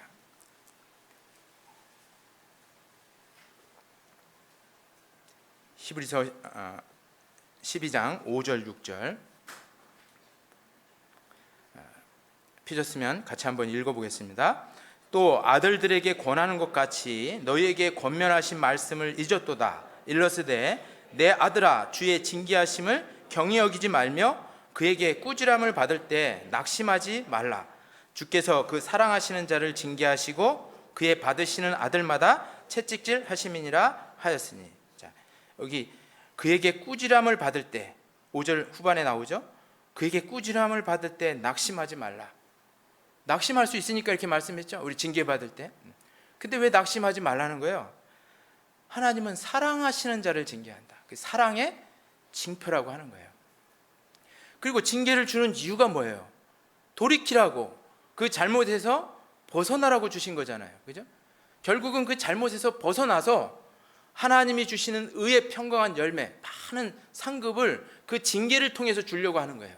그가 돌이키고 새로운 길에 들어서게 만들어서 그를 통해서 영광을 주게 하기 위해서 하나님이 징계를 주시는 거니까 징계 받을 때 감사하고 낙심하지 말라고 하는 거죠. 그래서 그 12장 11절에는 이렇게 말씀했죠. 무릇 징계가 당시에는 즐거워 보이지 않고 슬퍼 보이나, 이것 때문에 낭망하죠. 근데 후에는 그로 말미암아 연달한 자에게는 의의 평강한 열매를 맺나니, 좋은 걸 주시려고 하는 하나님의 의도가 있다 이 말이에요. 그러니까 우리 징계 받을 땐 낙심할 이유가 하나도 없어요. 징계는 언젠간 끝나요. 내가 돌이키면 금방 끝납니다. 그래서 시편 118편 18절에 여호와께서 나를 심히 경책하셨어도 죽음에는 붙이지 아니하나이다. 그렇죠. 우리는 멸망은 없잖아요. 심히 경책하셨어도 죽음에는 붙이지 않아요. 따라서 우리가 징계받을 때도 감사하고 빨리 돌이키면 됩니다. 낙심할 이유가 하나도 없어요. 또 그리스도인이 언제 또 낙심하냐 하면 병이 왔을 때입니다. 암을 선고를 받고 병이 오고 사춘기보다 무서운 갱년기가 오고 막 이런 것들이 오면 막 낭망하고 다운이 되고 힘들어해요. 그런데 사실은 어떤 암 선고를 받고 죽음이 코앞에 온다 할지라도, 우리 교회도 이제 곧 돌아가실 우리 자매님이 한 분 계시는데 정말 신방 같으니 너무너무 괴로워하고 있더라고요. 아파가지고 암 때문에. 그런데 그 병 때문에도 낙심할 이유가 없어요. 왜냐하면 주님은 우리에게 죽음이라는 공포에서 해방을 주셨기 때문에 그렇습니다. 히브리서 2장 11절에 또 죽기를 무서워함으로 일생에 매어 종노릇하는 모든 자들을 놓아주려 하심이니, 죽음의 공포에서 우리를 자유를 주셨잖아요. 그죠? 그리고 그리스도인은 죽음이라는 것이 태어나는 것보다 훨씬 더 기쁘고 좋은 것이라고 가르치고 있습니다. 전도서 7장 1절에 아름다운 이름이 보배로운 기름보다 낫고 죽는 날이 출생하는 날보다 나으며 초상집에 가는 것이 잔치집에 가는 것보다 나으니 모든 사람의 결국이 이와 같이 됨이라. 산자가 이것에 유심하리로다 라고 말씀하고 있죠. 자, 아름다운 이름이 뭐예요? 천국 생명책에 기록된 내 이름이에요. 이 아름다운 이름이 보배로운 기름보다 낫고 이 세상의 어떤 재물과 부귀 영화보다 훨씬 더 낫다는 거예요. 그리고 그리스도인은 죽는 날이 출생하는 날보다 훨씬 더 낫다는 거예요. 왜요? 우리 출생하는 날 막 생일잔치하고 그러지만 사실은 고생하러 오는 겁니다. 수고하고 슬퍼하고 괴로워하러 이 세상에 오는 거예요. 그런데 구원받고 죽은 사람은 이제 그 수고와 슬픔과 괴로움과 아픈 것이 다시 있지 않은 천국에 가는 거예요. 그러니까 죽음이 너무 행복하고 좋은 겁니다. 그래서 바울 사도는 내가 탐대하여 원하는 것은 차라리 몸을 떠나 주와 함께 거하는 그것이라고 말씀했어요. 바울이 정말 원하는 건 죽음이라고 얘기했어요. 내가 이 몸을 떠나서 나를 구원해 주신 예수 그리스도와 함께 거하는 것이 정말 가장 원하는 것이다 라고 말씀했어요. 그래서 거하든지 떠나든지 주를 기쁘시게 하는 자 되기를 힘쓰라고 가르치고 있어요.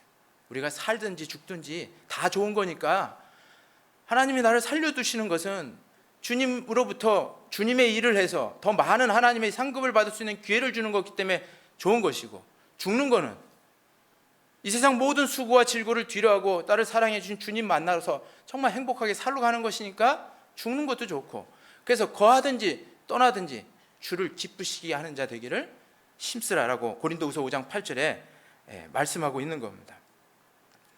그래서 그리스도인은 어떤 병이 오고 어떤 죽음이 와도 기뻐하고 즐거워할 수가 있어요. 항상 기뻐하라고 주님이 말씀하셨잖아요. 우리 빌립보서 1장을 한번 보겠습니다. 빌립보서 1장 23절 보겠습니다.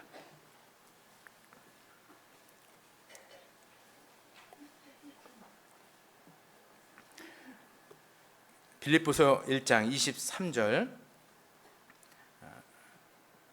피터스는 같이 한번 읽겠습니다. 내가 그 둘 사이에 끼었으니 떠나서 그리스도와 함께 있을 욕망을 가진 이것이 더욱 좋으나, 24절 같이 읽죠. 그러나 내가 육신에 거하는 것이 너희를 위하여 더 유익하리라 말씀했어요. 여기 보시면 내가 그 둘 사이에 끼었으니 라고 말씀했죠. 둘 사이가 뭐예요? 삶과 죽음 사이에 끼어 있다는 거예요. 삶과 죽음 사이에 끼어 있는데 떠나서 그리스도와 함께 있을 욕망을 가진 이것이 더욱 좋으나, 내가 그것을 선택하는 거라면 나는 기꺼이 죽음을 선택하겠다. 그런데 내가 육신에 거하는 것이, 내가 사는 것이 너희를 위하여 더 유익하리라. 이 빌립보 성도들을 위해서는 내가 사는 것이 유익하기 때문에 하나님이 나를 살려두신 것이다. 그러니까 죽어도 되고 살아도 되고 다 좋은 거예요. 그러니까 우리가 어떤 암의 선고를 받아도 그리스도는 이 믿음을, 이 하나님이 우리에게 주신 이 믿음을 유지해야 돼요. 하나님의 말씀을 우리 마음속에 다 가지고 있어야 돼요. 여러분, 낙담하지 말라. 낙담하지 않는 방법이 뭐예요? 하나님의 말씀을 믿는 거예요. 하나님의 말씀을 내 마음속에 두는 겁니다. 지금 계속 낙심할 상황 속에 우리가 왜 기뻐할 수 있는지를 말씀을 통해서 알려드리고 있는 거예요. 이 말씀을 통해서 우리가 그 기쁨을 찾아야 됩니다. 몹쓸 병이 와도 마찬가지예요. 바울에게도 병이 왔죠. 몸에 악창이 있었어요. 시력도 좋지 않았죠. 그래서 성경도 자신이 쓰지 않고 더디오라고 하는 바울의 동역자가 막 썼어요. 그래서 마지막 인사말만 대문짝만한 글씨로, 내가 큰 글씨로 너에게 문안하노니 하면서 자기 친필로 이렇게 썼죠. 눈도 안 좋았고 몸에서는 막 냄새가 났을 거예요. 그래서 갈라디아서에 보면은 너희를 시험하는 것이 내 몸에 있다라고 말씀했죠. 사람들이 가까이 하기를 꺼려하는 그런 것이 바울의 몸속에 있었어요. 병이 있었어요. 그래서 바울도 그 병이 없어지기를 3번이나 주께 간구했다고 성경에 나와요. 내가 이 병이 내게서 떠나기 위하여 내가 3번 주께 간구했더니 주님의 응답이 나왔죠. 주님이 내게 이르시기를 내 은혜가 내게 족하도다. 이는 내 능력이 약한 데서 온전하여집니다. 바울에게는 그 병이 꼭 필요했기 때문에 주신 거예요. 바울이 그 병이 없었으면 원래 잘난 사람이기 때문에 교만해져서 하나님의 일꾼이 될 수가 없었습니다. 그래서 바울이 3번 구했지만 4번 구했다는 말은 없어요. 이게 내게 있어야 될 병이구나 라고 하고 그냥 취하고 살았습니다. 내 은혜가 내게 족하도다 라고 하는 것은 바울에게만 해당되는 말씀이 아니죠. 죽음에서 자유를 주신 저와 여러분 모두에게도 하나님이 주신 말씀이에요. 우리는 하나님이 내 재물을 다 취하여 간다 할지라도, 하나님이 내 건강을 다 뺏어간다 할지라도 내 은혜가 내게 족하도다. 우리가 구원받은 거 하나만으로도 정말 족하도록 하나님이 우리 마음을 설계해 놓으셨어요. 우리 마음에 그게 믿어지도록 해놨어요. 그 믿음을 붙잡아야 됩니다. 그래서 우리는 여러 가지 낙심할 상황이 엘리야처럼 있지만 이제 엘리야처럼 회복을 해야 돼요. 회복을. 물론 그 회복의 방법은 하나님의 말씀이에요. 지금도 계속 낭망할 상황 속에서 하나님이 주신 말씀들이 있습니다. 그 말씀을 우리 마음속에 가지고 있으면 우리가 그 낭망에서부터 벗어날 수가 있습니다. 하나님이 이 엘리야를 낭망 속에서 벗어나게 하는 방법이 있었습니다. 우리 열왕기상 19장 다시 돌아가 보죠. 열왕기상 19장 4절부터 제가 다시 읽겠습니다. 열왕기상 19장 4절. 스스로 광야로 들어가 하룻길쯤 행하고 한 로뎀나무 아래 앉아서 죽기를 구하여 가로되 여호와여 넉넉하오니 지금 내 생명을 취하옵소서. 나는 내 열조보다 낫지 못하니이다 하고 로뎀나무 아래 누워 자더니 천사가 어루만지며 이르되 일어나서 먹으라 하는지라.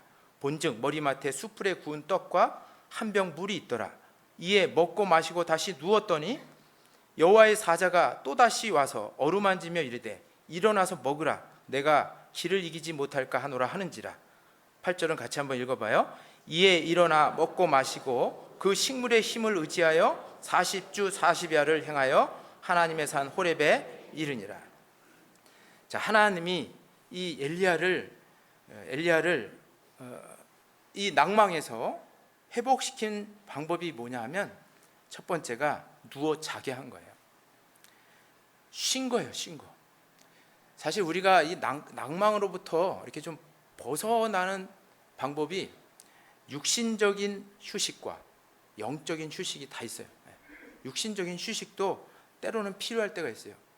그래서 이 엘리야, 정말 하나님을 위해서 하나님의 말씀을 전하기 위해서 수고한 엘리야를 누워 자게 했습니다. 충분한 잠을 자고 육체가 피곤할 때 육체를 쉬게 하는 것도 그 낙심으로부터 벗어날 수 있는 길이에요. 사실은 예수님의 사도들이 매일매일 가서 복음을 전하고 예수님처럼 막 식사할 겨를도 없이 바쁘게 지냈죠. 그때 예수님이 제자들에게 한적한 곳에 가서 쉬라고 이렇게 명령한 적이 있어요. 우리 마가복음 한번 찾아보죠. 마가복음 6장 마가복음 6장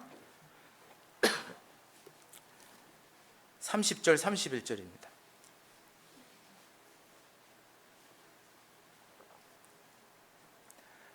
마가복음 6장 30절 31절 같이 한번 읽어보겠습니다.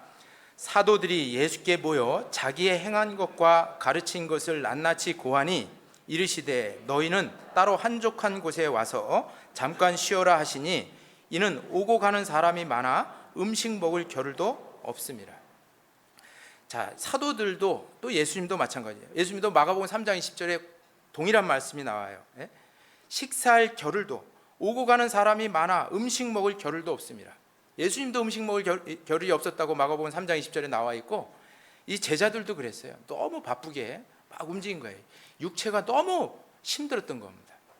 그때 예수님이 따로 한적한 곳으로 가서 잠깐 쉬어라 라고 이렇게 말씀했죠. 그죠? 때로는 우리가 주님 일을 할 때 너무 육체가 피곤하고 힘들 때가 있어요. 그때 이 육체를 혹사시키면 안 돼요. 사실은 잘 관리를 해줘야 됩니다. 저도 옛날에 대구에 있을 때 너무 많은 일들이 있었어요. 그때는 저희 전도인 저 혼자 하고 사람은 엄청 많고 또 관리인도 없고 사무실 직원도 없고 혼자 뭐 문 닫고 다 해야 됐으니까 굉장히 바빴었어요. 그리고 신방 다닐 때도 많고 너무 몸이 피곤했을 때 정말 쉬어줘야 되는데 그 타이밍을 놓쳤어요. 그래서 제가 목 디스크가 왔었어요. 목 디스크 수술을 제가 여기 했는데 여기 보시면 이렇게 흉터가 있습니다. 목 디스크 수술을 하고 나니까 더 교회에 폐를 끼치는 거예요. 2달 동안 3달 쉬어야 된다는데 그러지는 못했고 2달 동안 설교를 못했어요. 다니지도 못하고 더 큰 무리가 됐습니다. 그래서 때로는 정말 우리 육체를 너무 혹사시키면 안 되고 정말 우리의 그 신앙의 회복을 위해서도 그렇고 쉬어주는 것이 필요합니다. 이 얘기를 했더니 맨날 쉬는 사람도 야 성경에 쉬라고 돼 있으니까 내가 오늘도 쉬어야겠구나 또 이러는 분들이 있는데 누구에게 잠깐 쉬어라고 얘기한 거예요? 식사할 겨를도 없이 정말 바쁘게 주님의 일을 하는 사람에게 식사할 겨를도 없다고 나와있죠? 그런 사람에게 하신 말씀이에요. 정말 우리 교회에도 복음을 위해서 주님을 위해서 정말 자기 몸을 헌신짝처럼 버리는 그런 그리스도인들이 있어요. 그런데 그런 그리스도인들에게 한 말이에요. 맨날 쉬는 사람은 그렇게 하면 안 되죠. 주님을 위해서 정말 몸을 혹사하고 있는 분들에게는 몸을 잘 관리해야 될 것을 말씀하고 있는 거예요. 그래서 엘리야에게도 푹 자게 했던 겁니다. 그리고 또 하나는 떡과 물을 엘리야에게 먹이셨죠. 이 떡과 물이 뭐겠어요? 지금 우리 신앙생활 속에서의 떡과 물이 뭐겠어요? 이 떡은 바로 예수 그리스도죠. 예수님이 요한복음 6장 48절에 내가 곧 생명의 떡이니 너희 조상들은 광야에서 만나를 먹었어도 죽었거니와 이는 하늘로서 내려온 산떡이니 나를 먹는 자는 결코 죽지 아니하리라. 주님 말씀하셨죠. 주님이 자신을 하늘에서 내려온 산떡이라고 말씀하셨어요. 이 떡과 물을 줬다는 말은 우리가 주님과의 친밀한 교제를 이야기하고 있는 겁니다. 또 물은 뭐예요? 성경의 에베소서 5장 26절에는 이는 곧 물로 씻어 말씀으로 깨끗하게 하사. 이 물은 말씀을 얘기하죠. 예수 그리스도께서 우리에게 약속하신 말씀을 교제 속에서 계속 공급받는 거예요. 그게 우리의 영적인 회복을 이루는 겁니다. 그게 영적인 휴식이에요. 우리가 교제 안에 꼭 들어와야 됩니다. 교제 안에 들어와야 하나님이 계속 내가 신앙적으로 이 낭망으로부터 회복할 수 있는 말씀을 주님이 계속 주셔요. 우리가 낙심으로부터 해방할 수 있는 방법은 하나님의 말씀이에요. 하나님의 말씀이 아니면 우리는 그 낭망으로부터 다시 일어설 수 있는 어떤 힘도 없습니다. 이 엘리야를 깨워서 다시 주님의 사역에 동원토록 회복해야 한 것은 주님으로부터 나온 하나님으로부터 나온 세미한 음성 말씀이었어요. 우리 열왕기상 19장을 한번 다시 돌아가 보겠습니다. 열왕기상 19장 11절 12절입니다. 열왕기상 19장 11절 12절 같이 한번 읽어보겠습니다. 여호와께서 가라사대 너는 나가서 여호와 앞에서 산에 섰으라 하시더니 여호와께서 지나가시는데 여호와 앞에 크고 강한 바람이 산을 가르고 바위를 부수나 바람 가운데 여호와께서 계시지 아니하며 바람 위에 지진이 있으나 지진 가운데도 여호와께서 계시지 아니하며 또 지진 후에 불이 있으나 불 가운데도 여호와께서 계시지 아니하더니 불 후에 세미한 소리가 있는지라. 자, 밖에 나가 서 있으라라고 주님이 이렇게 말씀하시면서 바람이 산을 가르고 지나갔는데, 강한 바람이 지나가는데 거기도 하나님이 계시지 않고, 또 지진이 지나갔는데 그 가운데도 주님이 계시지 않았고, 12절에 또 불도 지나갔지만 주님이 계시지 않았는데 불 후에 세미한 소리가 있는지라 이렇게 말씀했죠. 여기 뭐 바람, 지진, 불, 이것은 하나님의 임재를 나타내는 도구들이긴 해요. 그런데 하나님의 위로는 하나님의 이런 임재를 통해서 이루어지는 것이 아니라 세미한 음성, 하나님의 말씀을 통해서 하나님의 위로가 있고 낙심으로부터의 회복이 있다라고 하는 것을 가르쳐 주고 있는 겁니다. 이 세상에 하나님을 나타내기 위해서 많은 기적이 필요했고 성경에 많은 기적이 있죠. 그러나 그 기적으로는 사람의 마음을 변화시킬 수도 없고 사람의 마음을 위로해 줄 수도 없어요. 기적으로는 할 수가 없는 겁니다. 지진도 불도 바람도 할 수 없는 거예요. 정말 그 낭망에 빠진 그리스도인을 위로하는 것은 주님의 세미한 음성 있죠. 주님의 세미한 말씀, 이것이 그 사람을 낭망으로부터 벗어나게 하나님이 해주는 겁니다. 그래서 세례 요한, 예수님을 마지막으로 증거했던 선지자, 구약의 마지막 선지자 세례 요한은 어떤 기적도 행하지 않았던 겁니다. 예수 그리스도를 말씀으로만 증거했던 거예요. 그래서 우리가 정말 이 낙심으로부터 회복되고 위로를 받기 위해서는 하나님의 말씀이 절대적으로 필요하고, 그 하나님의 말씀으로 위로됐던 다른 동역자들, 다른 형제 자매님들이 필요한 거예요. 그리고 그 형제 자매님들은 내가 정말 이런 말씀으로 내가 이 낭망으로부터 회복된 것을 이야기해 줌으로 인해서 그래서 다시 일어설 수 있는 겁니다. 아까 엘리야를 위해서 바알에게 무릎 꿇지 않은 7,000명의 사람을 남겨뒀다 그랬죠. 거기다가 또 엘리사라는 또 위대한 선지자를 주님이 또 남겨주셨어요. 우리가 낭망으로부터 회복되는 방법이 바로 그거예요.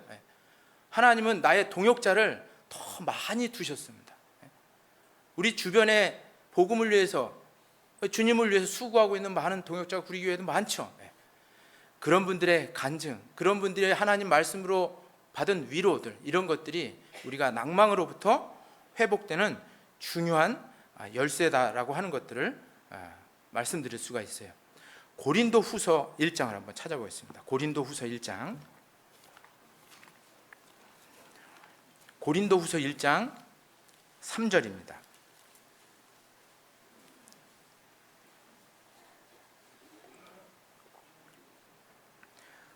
고린도 후서 1장 3절부터 7절까지인데요. 제가 읽어볼게요.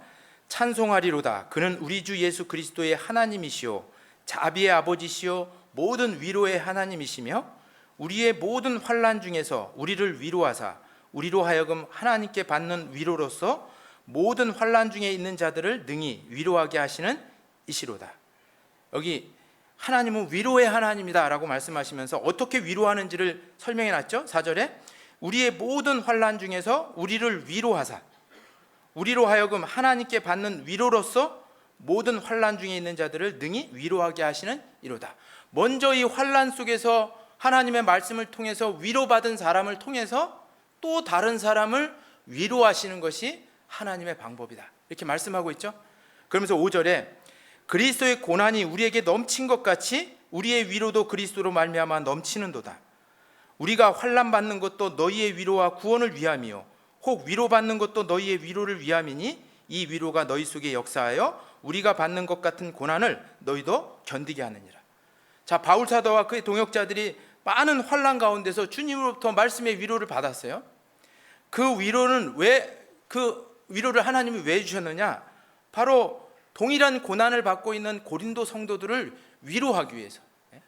그래서 여기 너희 6절에 우리가 환난 받는 것도 너희의 위로와 구원을 위하며 이렇게 말씀했죠. 너희를 위해서 내가 환난 받고 또 주님으로부터 위로를 받았다 이렇게 이야기하잖아요. 그래서 우리가 어떤 낭망이 될 때 교제 안에 꼭 거해야 돼요. 교제 안에는 나와 동일한 고난을 겪는 많은 그리스도인들이 있어요. 그리고 그런 그리스도인들이 그 고난 속에서 위로받은 내용들을 간증해요. 그게 자신들에게 가장 큰 힘이 되는 겁니다.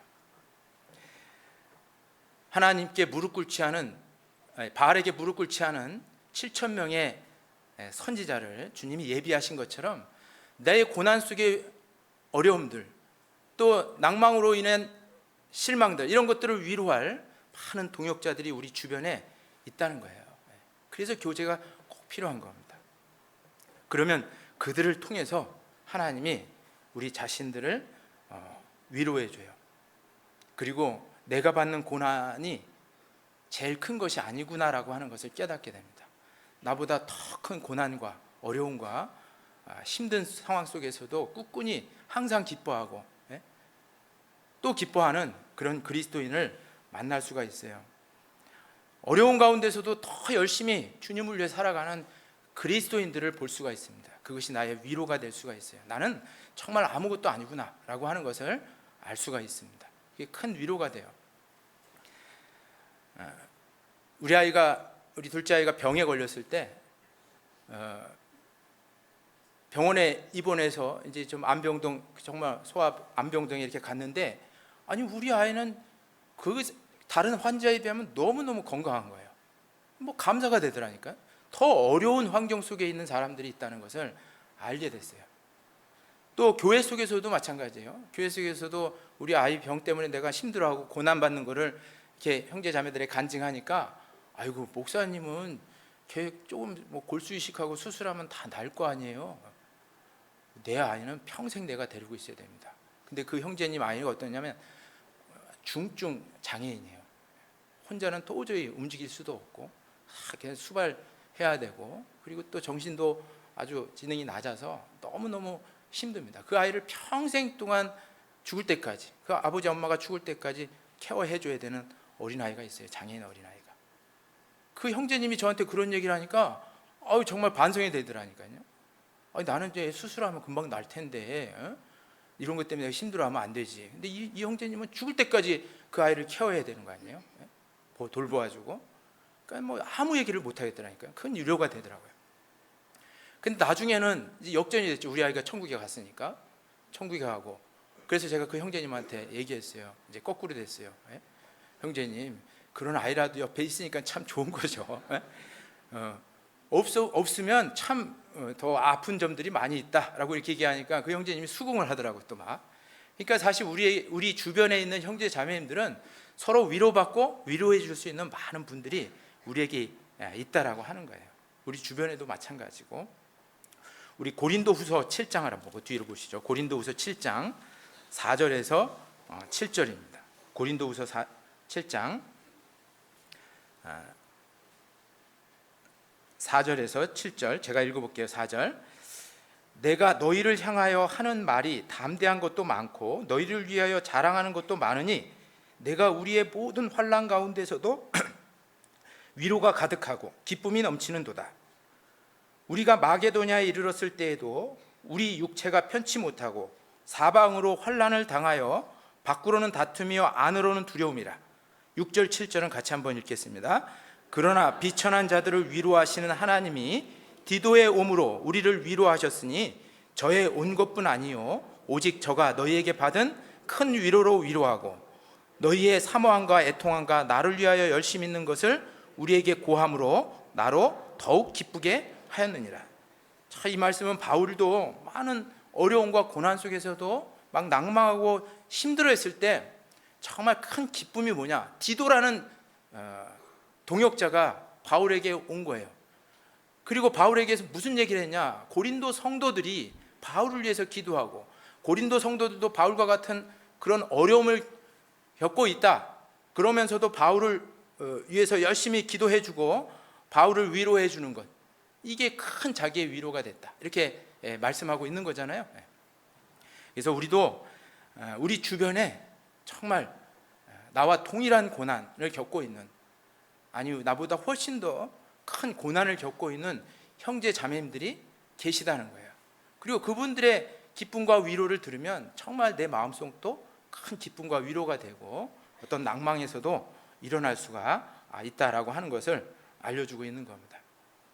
저도 가끔 이렇게 목회를 하면서 좀 피곤하고 힘들 때는 누구를 생각하냐? 해외 파송된 선교사님들 생각할 때가 많아요. 더 저보다 훨씬 더 어려운 환경 속에서도 정말 힘있게 복음 전하고 있고 와서 또 기쁨의 간증을 하고 설교를 하시는 모습들을 보면 참 큰 힘을 받을 때가 있습니다. 그리고 더더욱 힘을 받을 수 있는 것은 나를 위해 십자가에 죽으신 예수님을 생각하면 훨씬 더 기쁨이 될 수 있어요. 히브리서 12장 3절에 너희가 피곤하여 낙심치 않기 위하여 죄인들의 이같이 자기에게 거역한 자를 참으신 자를 생각하라. 너희가 피곤하여 낙심치 않기 위해서는 누구 생각하는 거예요? 죄인들을 위해서 자기 몸을 십자가에 버리신 그 주님을 생각하라. 그러면 어떠한 고난과 어려움도 사실 이겨낼 수가 있고 낙심으로부터 해방될 수가 있어요. 왜냐? 주님은 아무 죄도 없고 잘못도 없이 우리를 위해서 그냥 일방적으로 십자가에 달리셔서 고난을 받으셨기 때문에. 주님보다 억울한 사람이 이 세상에 있을까요? 그런 억울한 면에서 따져보면 우리는 주님을 생각하면 우리의 받는 고난과 죽음과 병과 어려움들을 다 이렇게 위로받을 수가 있다라고 말씀드릴 수 있습니다. 그리고 엘리야를 그 낭망으로부터 회복시킬 수 있던 주님의 방법은 엘리야의 현재 상태를 일깨워주고 있는 거예요. 낭망하고 있는 그 상태가 잘못되어 있음을 알려준 겁니다. 우리 열왕기상 19장 한번 다시 돌아가 보죠. 열왕기상 19장 13절 말씀입니다. 열왕기상 19장 13절 말씀 피셨으면 같이 한번 읽죠. 엘리야가 듣고 겉옷으로 얼굴을 가리우고 나가 굴 어귀의 섬에 소리가 있어 저에게 임하여 가라사대 엘리야야 내가 어찌하여 여기 있느냐. 주님이 엘리야에게 엘리야야 내가 어찌하여 여기 있느냐. 영어 성경에 What are you doing here? 라고 얘기했는데 여기서 좀 뭘 하고 있는 거냐 이렇게 얘기하고 있는 거예요. 낭망하고 있는 게 그리스도인의 모습이 참다운 모습이 아니라는 것을 이야기해 주고 있는 거죠. 주님은 우리를 위해서 십자가에 죽기까지 하셨는데 우리는 그 주님을 위해서 하는 것이 무엇이 있느냐 이 말이에요. 지금 낭망하는 그 위치에 서 있는 것이 정말 옳은 것인지를 설명해 주고 있는 거예요. 엘리야 내가 어찌하여 여기 있느냐. 이것은 바로 우리 구리교회 성도들에게도 이야기해 줄 수 있는 말씀이죠. 주님이 누구누구야 어찌하여 네가 이러고 있느냐 이렇게 말씀하고 있어요. 정말 자기를 위해서만 살고 있는 그리스도인들, 정말 이기적으로 살고 있는 그리스도인들에게 주님이 오늘 시간도 누구누구 형제여 어찌하여 내가 이러고 살고 있느냐 이렇게 말씀드릴 수가 있어요. 우리가 정말 낙심으로부터 신앙적인 슬럼프로부터 벗어나는 일은 낭망하고 있는 게 아니에요. 새로운 주님의 일을 해야 되는 겁니다. 주님은 나를 위해 십자가에 죽으셨는데 나는 아무것도 하지 못한다.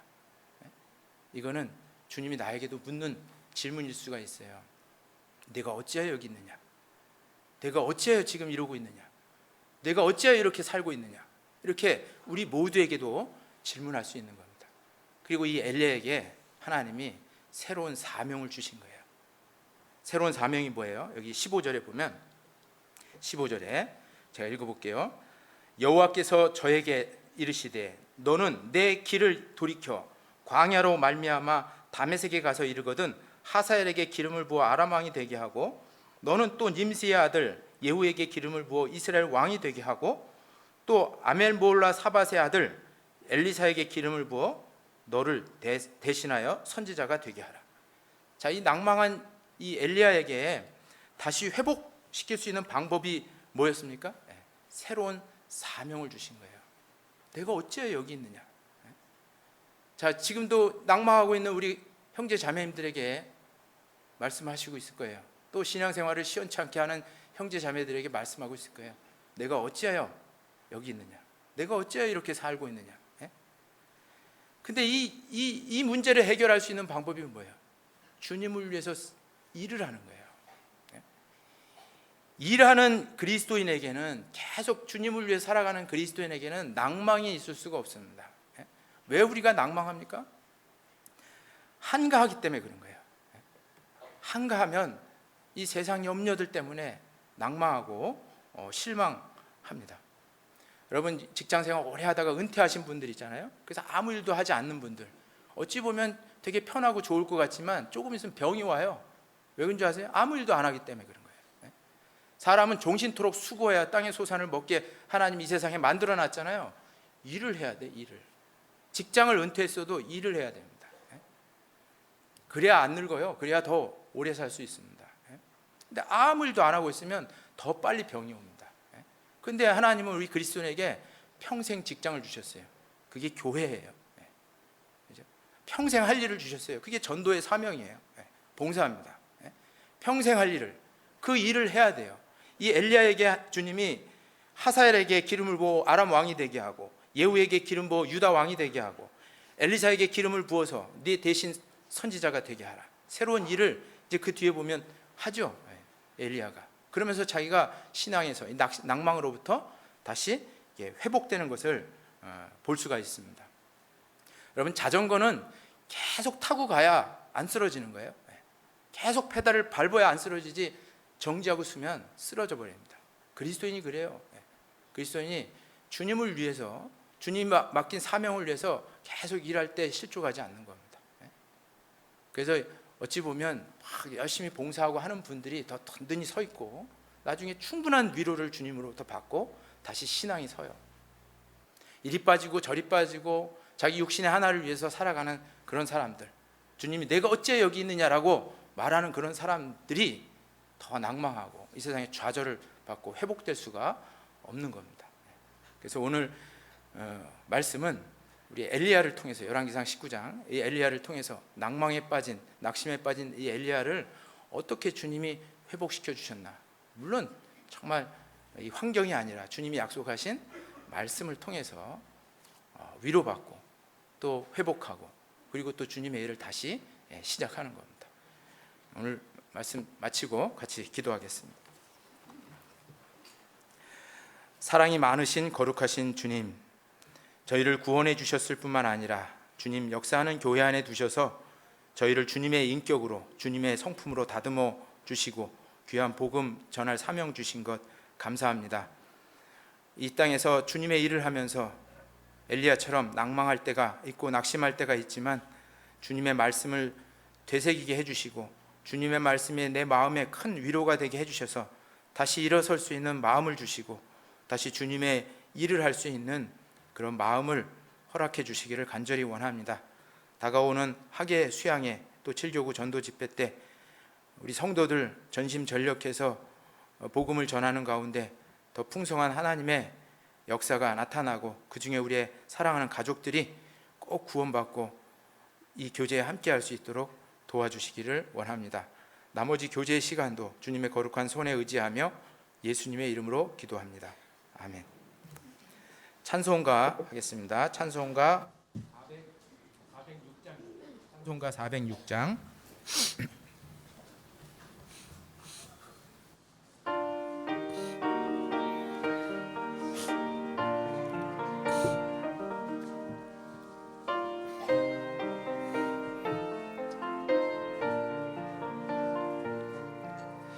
내 맘이 낙심되며 근심에 눌릴 때 주께서 내게 오사 위로해 주시네. 가는 길 캄캄하고 괴로움 많으나 주께서 함께하며 내 짐을 지시네.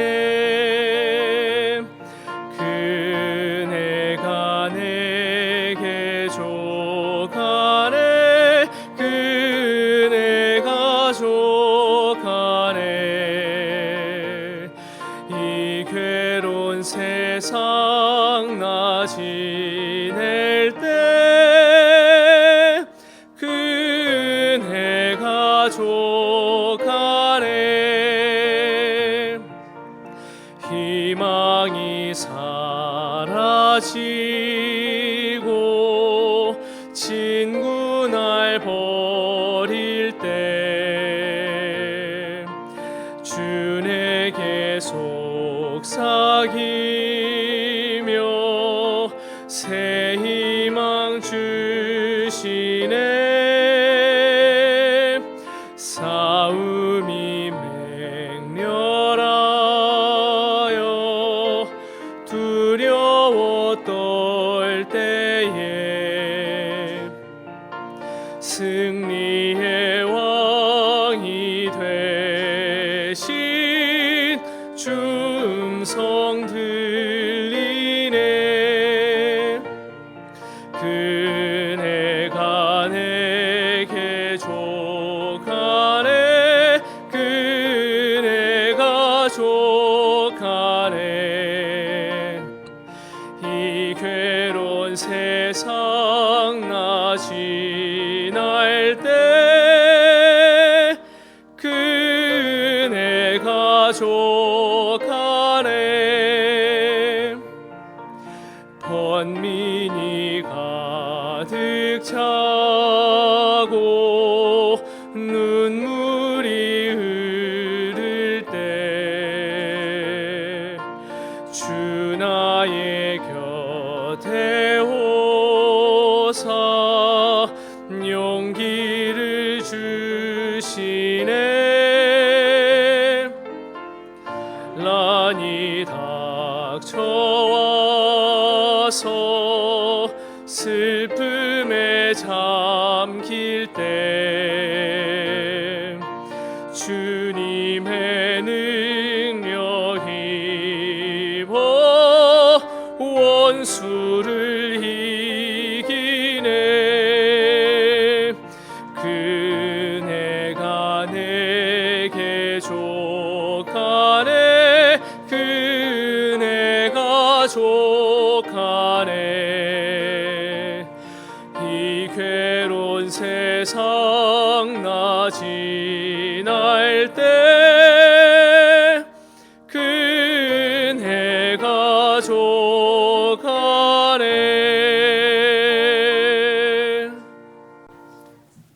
네, 광고해 주시겠습니다.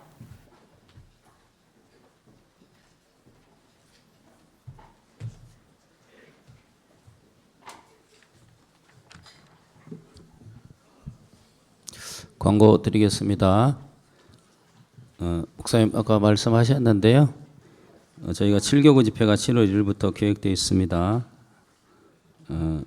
준비를 오랫동안 해왔으니까 관심 가지시고 기도 부탁드리고요.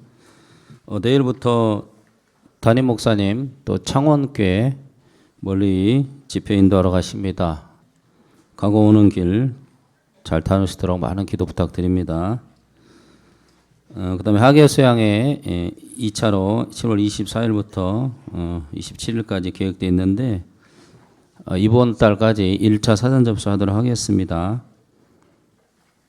이번에도 저희가 전도하시는 분들은 지원하기로 했는데 가능성이 있다고 확실히 인정이 되면 1차에 접수해 주시기 바랍니다. 이번에 믿음관이 새로 건축돼서 저희 교회는 방이 새로 배정이 됐어요. 13개의 방에 115명이요. 그러니까 충분하게 이렇게 새로 가시는 분들은 뭐 가족 단위로 하든가 웬만하면 미리 숙소를 좀 배정을 하고 쾌적하게 할 수 있도록 저희들이 좀 계획을 세워야 되고 하기 때문에 미리 이렇게 접수해 주시고요. 어떻든 회비 이런 부담이 없기 때문에 우리가 좀 더 적극적으로 전도를 하는데 큰 힘이 될 것 같습니다. 아울러서 우리 형제자매님들 헌금도 좀 같이 협조해 주시고요.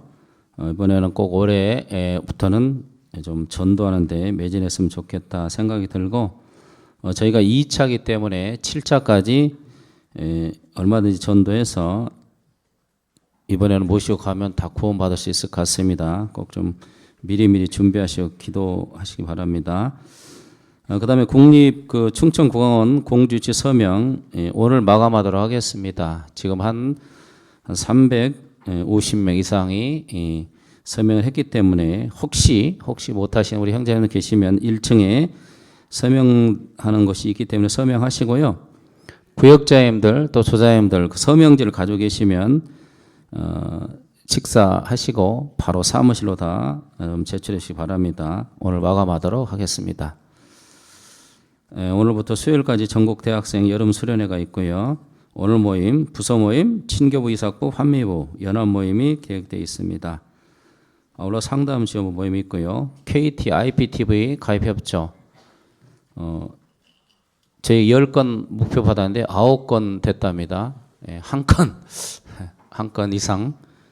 100% 이상은 완수를 해야 되겠죠. 관심을 좀 가지시고 꼭 좀 협조해 주시기 바랍니다. 환미부에서 광고 부탁했는데 분리수거를 좀 해달라고 합니다. 분리수거. 쓰레기를 그냥 한꺼번에 넣고 그러는 것 같아요. 그리고 조금 불편하시더라도 저희가 쓰레기통을 되도록은 안 넣습니다. 그죠? 쓰레기통에 그 음료수 먹었던 조그만 그 종이컵 정도만 넣게 되어 있는데 되도록이면 1층이나 저쪽 주차장에 가서 분리수거를 부탁 좀 드리겠습니다. 아마 청소하는데 좀 어려움이 많이 있는 것 같아요. 그다음에 그 서적대 그 이완 목사님 한 30년 전에 그 창세기 강해한 그 책자가 나와 있습니다. 그래서 아마 수요 말씀 드렸으면 아실 텐데 수요일까지 좀 예약을 해달라고 합니다. 그래서 좀 미리 가셔 보시고 창세기 그 강해한 그 내용이기 때문에 아마 상당히 유익한 것 같습니다. 가서 좀 많이 예약해 주시기 바랍니다. 예, 광고 마치겠습니다.